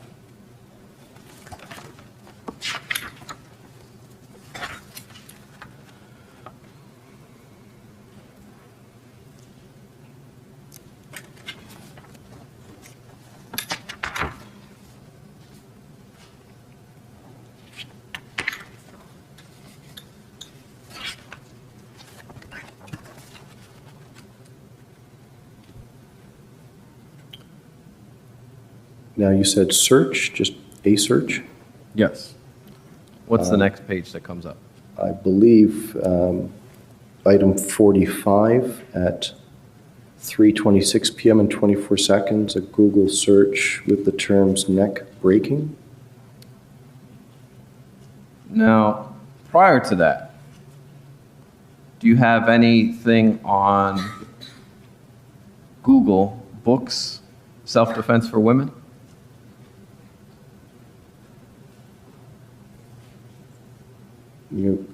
I'll go back 3 pages and read each item.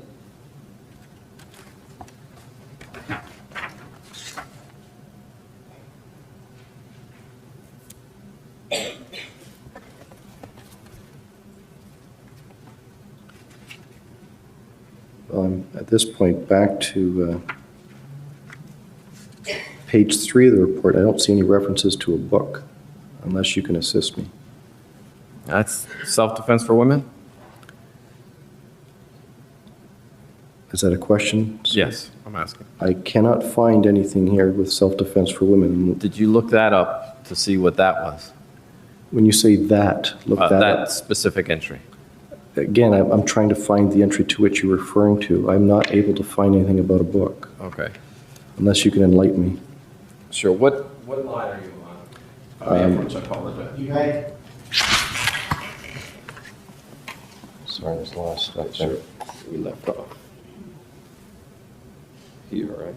I'm actually working my way back to here.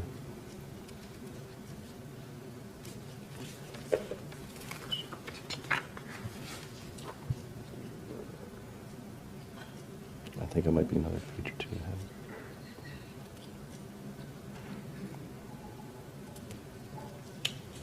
We'll go over these.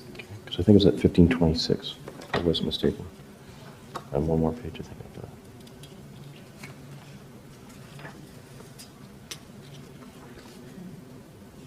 Is it up in here somewhere? I can break it.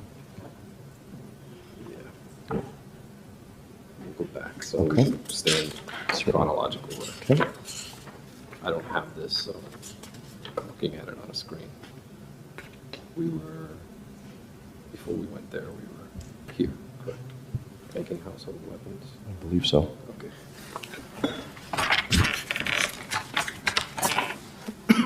Excuse me. Okay. Can you give me that entry that we were at, sir? Certainly. Line item 15 at 3:21 p.m. and 56 seconds. Making weapons out of household products.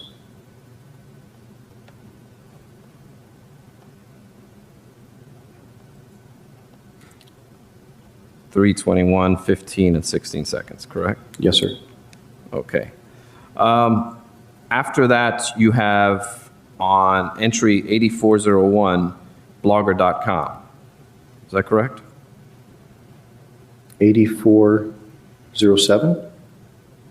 I have 8401 at 3:19 and 4 seconds.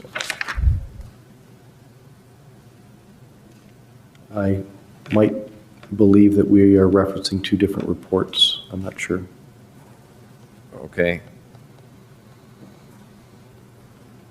I'll just move further along because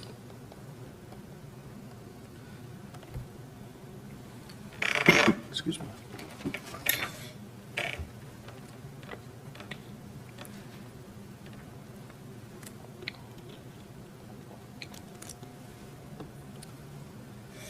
do you see at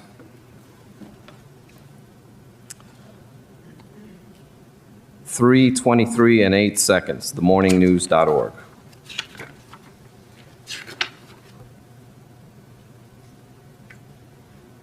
Yes, Okay. And what is that exactly? 32308.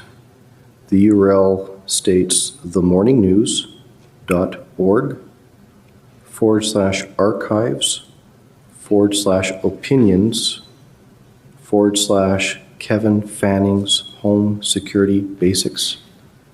So, do you know what that site's about?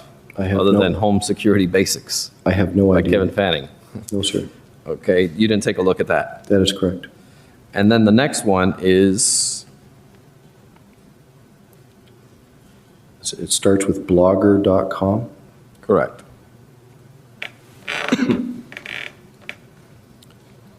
Does that reference preparing for zombie invasions? Well, there's reference to those words, zombies are coming.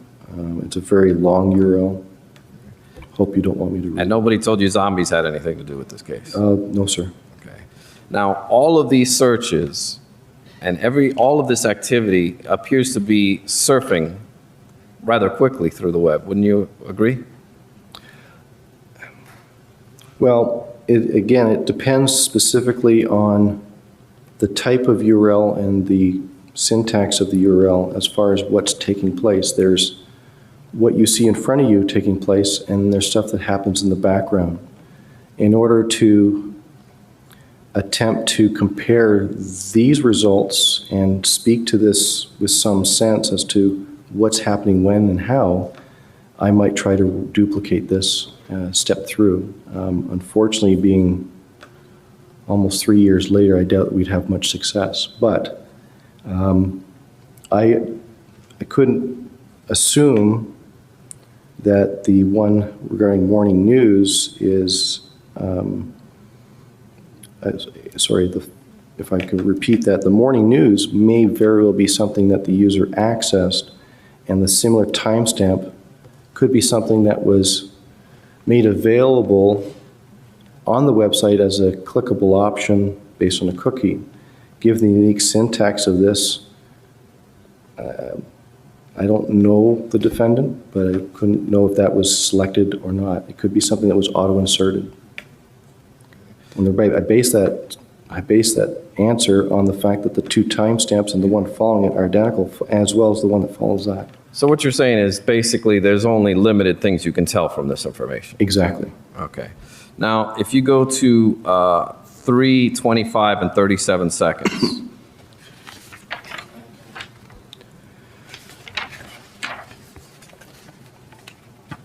That would take you to funny.com. Funny.co.uk. And that would be funny household weapons? That's how that is completed, that URL, yes. Okay. And then subsequent to that, it looks like there might be some banner ads. Yes? Is that correct? And then you've got the neck breaking at that time.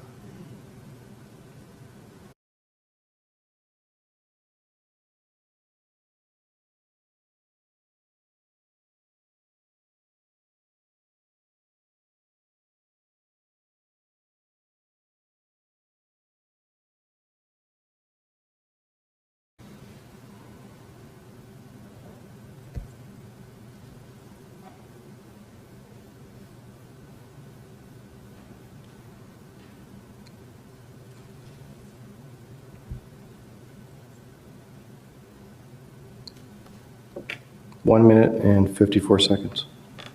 And that's a Kung Fu website, right? I wouldn't know, I'm sorry. Okay. I can only speculate. Did you look at fightingarts.com? No, sir, I wasn't asked to. And all of these searches revolve around funny household weapons, using household weapons, self-defense, and fighting arts. That's all within the same sitting. Wouldn't you agree? Well, with what we've covered so far, I would agree with that.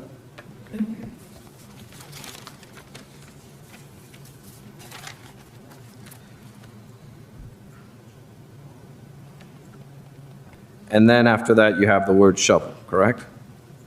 Yes, Wikipedia. Okay. Are you familiar with the movie Shovel? No. Okay. Are you familiar with any terms other than the literal meaning of shovel, right? Any other terms that is used for? No? Okay.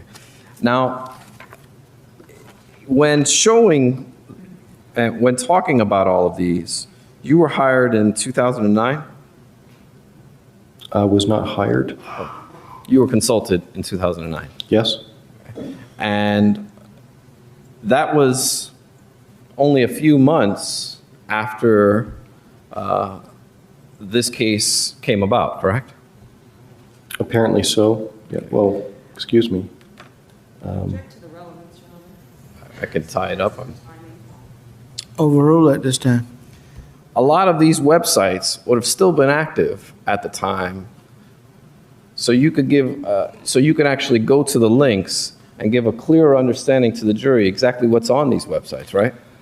I don't have any knowledge of when the computer was seized, but if it was any time within reason of the dates that we're looking at here today, I would agree with that. Okay. So wouldn't the better evidence be when you're looking at household weapons, funny household weapons, making chloroform and things like that, wouldn't the better evidence be to show a jury the actual page as opposed to a link? Sustain. The link only gives you so much information, doesn't it, sir? Yes, correct. And in fact, the link doesn't tell you anything that was on that website. That's correct. And in fact, these websites could be, as some indicate, jokes, Yes, and some could be having to do with self-defense, yes, and some could be with kung fu, yes, and some could be having to do with chemistry, yes, some medical facts like the internal bleeding and the hypovolemia and things like that. yes, I would agree with that. So there's a whole array of what these things could mean, or actually, let me rephrase that. There's a whole array of what these things could actually be that the reader is looking at, correct? Yes, And you can't even testify as to whether the user is even looking at this stuff. that's correct. Because sometimes people are texting while they're on the computer. Your Honor, I'm going to object to him asking him to speculate what's going on. Sustain as to the last question. A computer examiner can never testify that a person is actually reading what's on the page, right? Not without a security camera watching over them, that is correct. And a computer examiner could never testify as to whether a person got a phone call during any of these searches and directed their attention. Same objection as to speculation. Sustain. At the end of the day, sir, the information that could be gleaned from these is very little without the actual pages. Wouldn't you agree? I think that the information that can be gleaned from here can have great context depending on the circumstances and the information by the person reviewing the information. Let's talk about context for a moment. You have 7 seconds, 1 second, 17 seconds, 2 minutes and 25 seconds, and 21 seconds total for chloroform, correct? Well, those are the times that were seeded in the computer. I can't explain how often, or excuse me, how much time was actually spent reviewing the page. Or before the next page was selected? Yes. Okay. Now, let's also keep in mind that we're talking about Firefox, and I have no knowledge about any other browsers or other programs that may be on the computer. I'm sorry? I have no other knowledge about other other cache or history analysis, other browsers. Windows, for instance, comes by default with Internet Explorer. Many people in my experience have used more than one browser. We're talking about Firefox all by itself. I understand. So what you're saying is that someone could be, of course, looking at multiple browsers, and that would even lessen the time that we're talking about. Yes, there's many explanations. And we're really talking just a little bit over 3 minutes of time before in total, are we not? Yes, I would agree with that. And you were only given the computer, well, let me ask you this. Excuse me. As far as how many months were you asked to look at as far as the computer's concerned? I was only asked to try and decode it, and in that process, I did my own attempts to validate at a cursory review that everything was at least properly decoded. I went so far as to confirm that chloroform did exist, and in that process, I had other items of interest that came to the forefront. Beyond that, I was not asked to do any continued review or experiments or so forth. So the only dates range that you were looking at is the month of March? Me looking at it in the month of March? Yes. I Or never you looked at weren't that. even given the whole, I didn't look at it in the month of March. okay. I looked at the data December 2009, and in preparation for my testimony this week, I have since reviewed what I disclosed to the Orange County Sheriff's Office through Sergeant Stanger So you weren't even given the full month of March as to all of the computer activity to look at? That is correct. All I have is what I worked with. Okay. And so you can't even testify to this jury, out of this 3 minutes, how much time was actually used on that computer on the internet? That is correct. So if there's 50 hours or 250 hours, you can't really put into context how much that 3 minutes is in relation to how often not only one user, but multiple users were on the internet. I think that is incorrect. I think what the history represents is a chronology of events that took place with the Firefox browser, period. Some items appear to be definitively a user-generated action. Some appear to be stuff that's happened in the background. To that extent, I can't disagree that this did not happen. Beyond that, I can't say how much time was spent using Firefox to look at an item any more than I can say whether other evidence exists in the case that I have not been privy to. No one's saying that this Okay. didn't happen. What I'm saying is that if you take into consideration Firefox, Internet Explorer, Netscape, and the Safari browsers that were on this computer, you can't put into context how this 3 minutes is in compared to how many hours were on the computer during the month of March. That's correct. And in fact, this could be a very minuscule period of time compared to how much internet activity was actually done on this computer during the month of March. Your Honor, I'm going to object to asking to speculate. He's already answered that he didn't have anything other than this history. Sustained. Thank you, Mr. Bradley, I appreciate it. Any redirect? All right, Mr. Bradley, starting off with the beginning of your cross-examination, the issue that Sergeant Stenger ran into was with decoding the deleted history from the Firefox browser, correct? Yes, correct. All right. Why was he unable to complete that decoding, in your opinion? There was scarce documentation available, and there was no tools in the industry available to do that. All right. So when you were provided with this information, you were able to utilize the tool that you had already developed and add whatever other knowledge you had to complete the decoding of the entire history. Yes, correct. Is that correct? Okay. And you said that this event where you worked till 3 in the morning to complete that decoding took place in December of 2009? I believe so, yes. Were you familiar with the fact that the events in question took place in June and July of 2008? I don't recall the date parameters except that it happened quite some time ago. You had indicated that a lot of websites are dynamic, they're not static, they change very rapidly over time. Yes, that's correct. Okay. Would you include an 18-month time span within that time frame of having websites change dramatically? Yes, websites would change in that time period.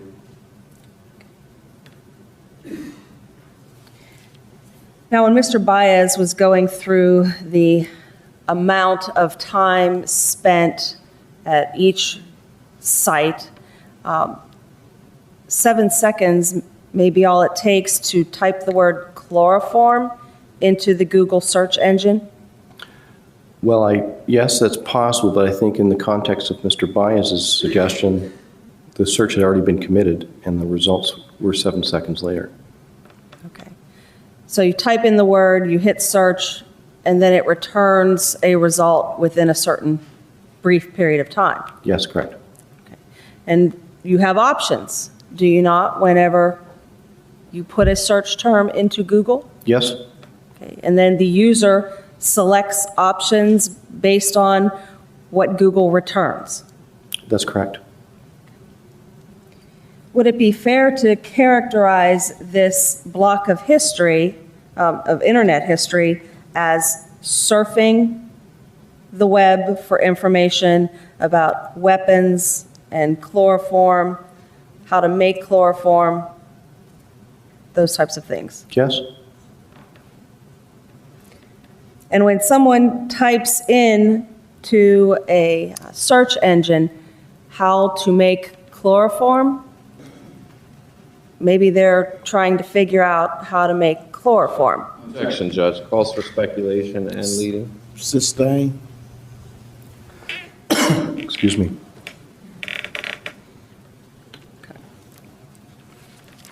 Now, when you're dealing with Wikipedia, all of the, I think you called them hyperlinks, Yes, don't necessarily keep you on the Wikipedia page, do they?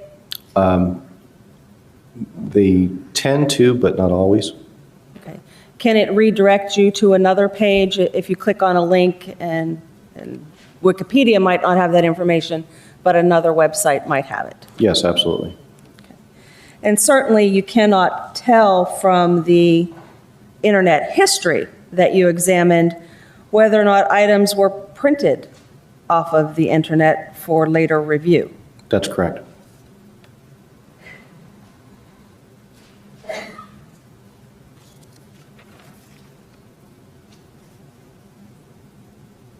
Can the content of any of the websites be derived from the internet history data that you discovered?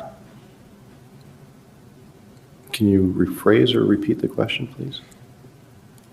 There was some inquiry about what was actually displayed on the website at the time the search was made. Right. And you said the passage of time affects how that appears, Yes, how the website would appear. Can you tell from the internet history exactly what would have appeared on the website when you're looking at that history 18 months later? no, I cannot.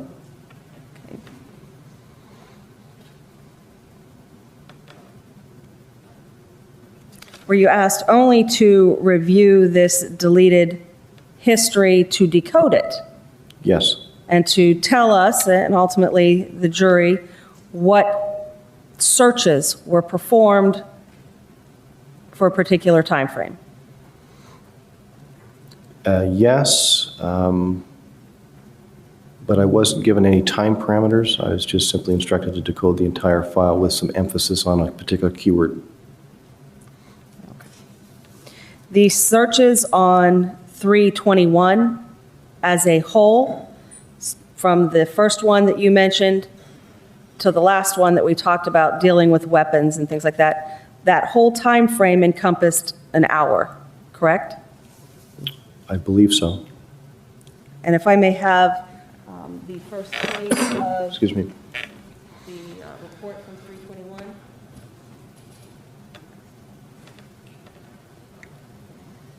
Entry number 3, the www.scispot.com chemistry/chloroform.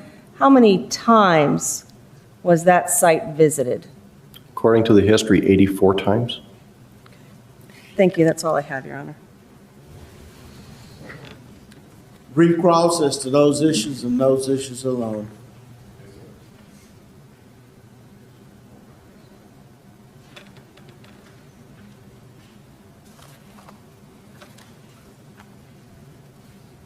Would you be looking for this as well, sir? I might be.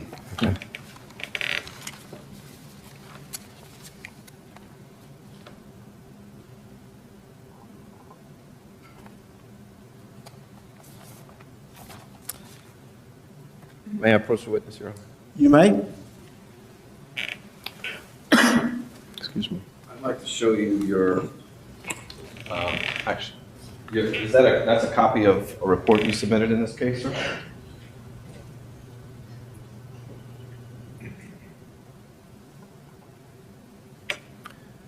This is not a report that I submitted, but it's a report that appears to be created by somebody else. Okay.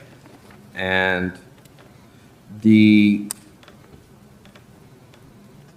site for sidespot.com, how many times does it show that it was visited?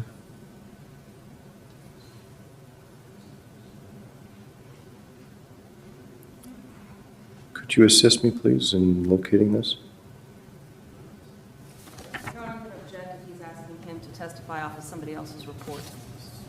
Is that somebody else's report, sir, or is that your report? It appears to be someone else's, Your Honor. Objection sustained. May I get that? Certainly. Does this appear to be a cashback report? Yes, sir. And there are only one visit to sidespot.com, isn't it? Correct?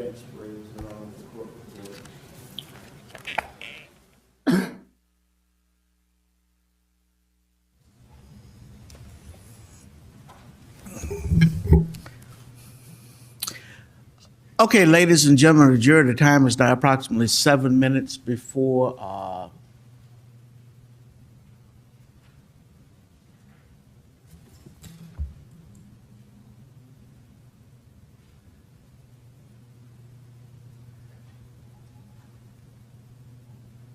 Is Sergeant Stinger still in the building?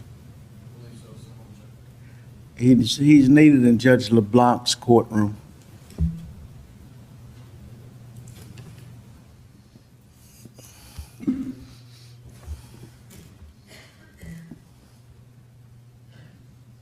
Verify if he's still in the building, please. Okay, ladies and gentlemen of the jury, the time is now approximately 7 minutes to the hour 5. We will recess for the evening. I'm going to ask that you not to discuss this case among yourselves, nor with anyone else. Any additional instructions on behalf of the state or the defense? Nothing from the defense. Thank you.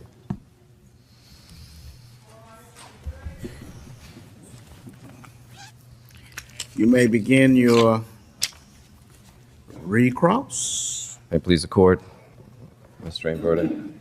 Good morning, ladies and gentlemen. Good morning, sir. Good morning. Mr. Bradley, we left off yesterday discussing the internet history that you were researching, and I want to kind of catch up so I could pick up where Mr. Verdict left off. Now, you had testified that you had the headers and footers of the entire history. Is that correct? Yes, sir. And what that means for us non-computer people is that you believe you captured the whole thing. Yes, correct. Okay. So the entire history, internet history from March 1st, was it? I don't recall the start date of the actual history. Basically the month of March. I believe I recall mostly March being part of that. Okay.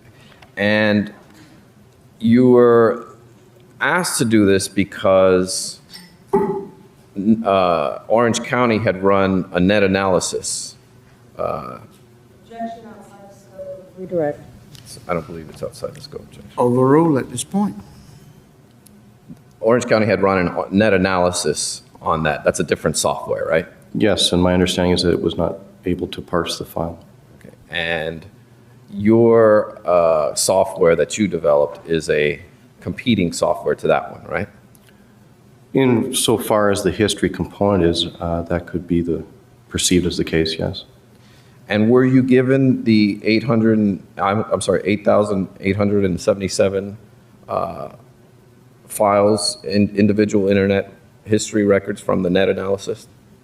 I'm not aware. This is the first time I'm hearing about quantities relating to history files.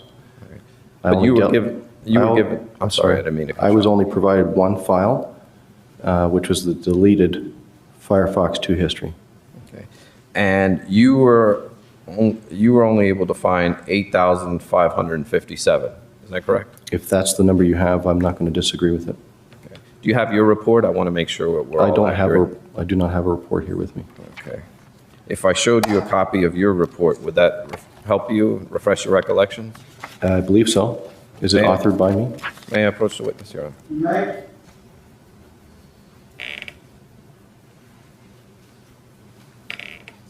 Sir, Oh, I see, thank you. does that refresh your recollection, sir? Yes,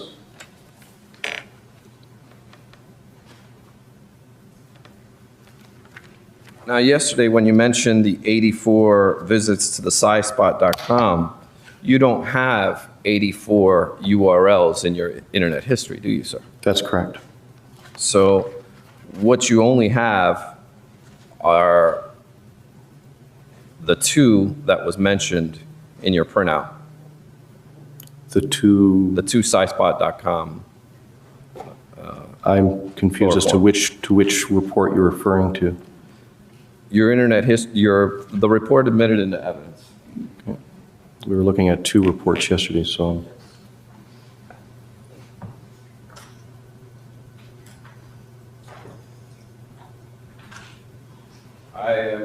If I may approach the witness, Your Honor, I'd like to show him state's evidence 166.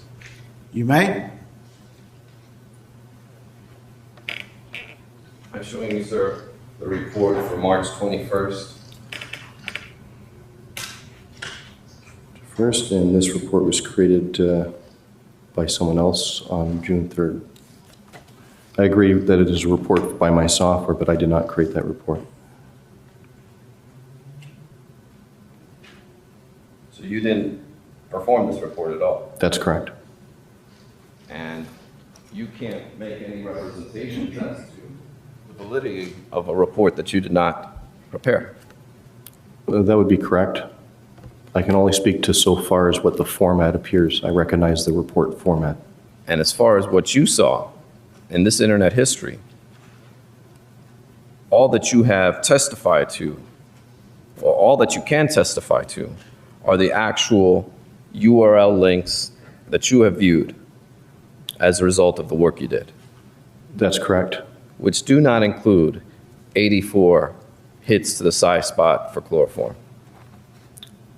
which do not include 84 URL visits to the sidespot.com. I should explain that a history keeps track of how many times you visit in the form of a counter. You would not expect to find 84 separate instances of a URL or web record. Each record contains its own counter. Does that answer the question? But you would see if it was visited on March 2nd, correct?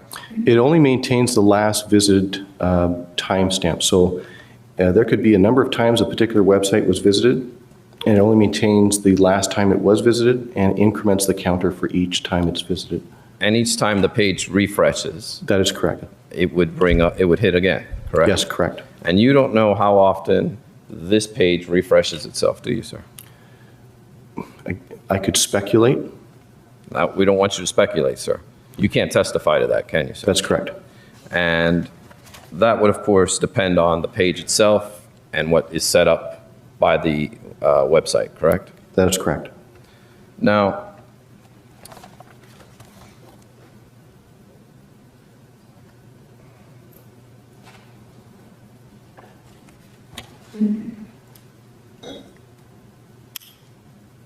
Ms. Drain had brought up to you about the pages not being shown to the jury because you had gotten the file much later, correct?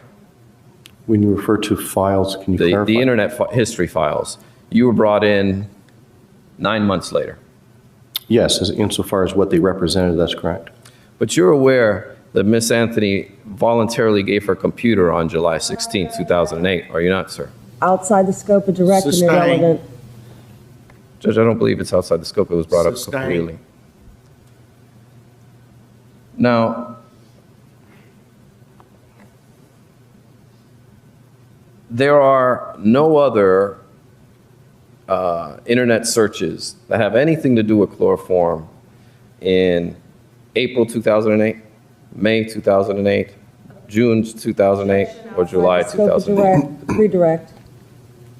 Overruled. Insofar as the data that I looked at, I don't recall anything outside the month of March.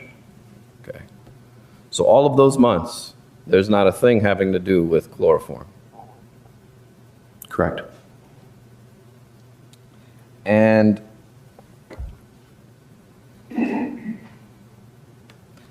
Ms. Drain Burdick had also mentioned that there is nothing preventing, well, let me rephrase that. Ms. Drain had mentioned to you about printing out pages. Do you recall that line of questioning? I do recall the question. But you can't speculate as to a person, whether a person printed out any of these pages, correct? That is correct. In fact, you have no evidence that any pages were printed out. That's true. Unless, of course, the printer leaves an artifact on the computer, correct? Yes, that's correct. And none of that was recovered. There's no artifacts in the computer having to do with any printing for chloroform, correct? I can't speak to what was found or not found on the computer. My scope in this matter relates to strictly the data. Understood. And Orange County, when they consulted with you on this case, never told you that during the multiple searches that they did of that house, that they never recovered any pages having anything to do with chloroform, did they, sir? Outside the scope of direct, irrelevant, based on hearsay information. Sustained. May I respond, Judge? It's not outside the scope. Sustained as to hearsay. When you were given the data for this case, did it include any printed out pages having to do with chloroform No, from the sir. Anthony computer? No, sir. And as part of the file that you were given, or that you're aware of, there are no pages of having to do with anything to do with chloroform, are there, sir?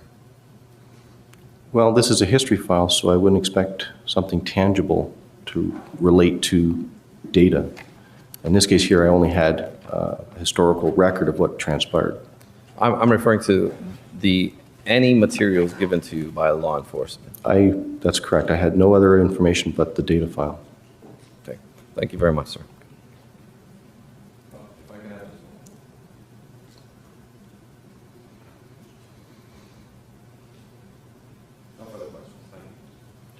Any additional questions, Ms. Burdick?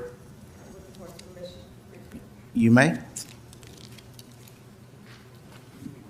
Mr. Bradley, the data file that you were given encompassed a period of time from March 6th through March 21st, correct? Yes, And that's all that you were asked to look at?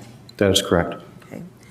On the issue of the tabs, will the counter only refresh if the tab is active, meaning that it's being viewed or it's open on the computer? There are a couple of things that impact how a page is refreshed. Number one is there's something within the actual file or the page. There's sometimes code written inside that'll say, please refresh me. For the most part, a page is not refreshed unless the user deliberately asks it to be refreshed. And as far as the time sequences that were just alluded to, if somebody is on the computer and the tab is active, even if another window is open, will the internet history show the next window and then the one tab will remain active?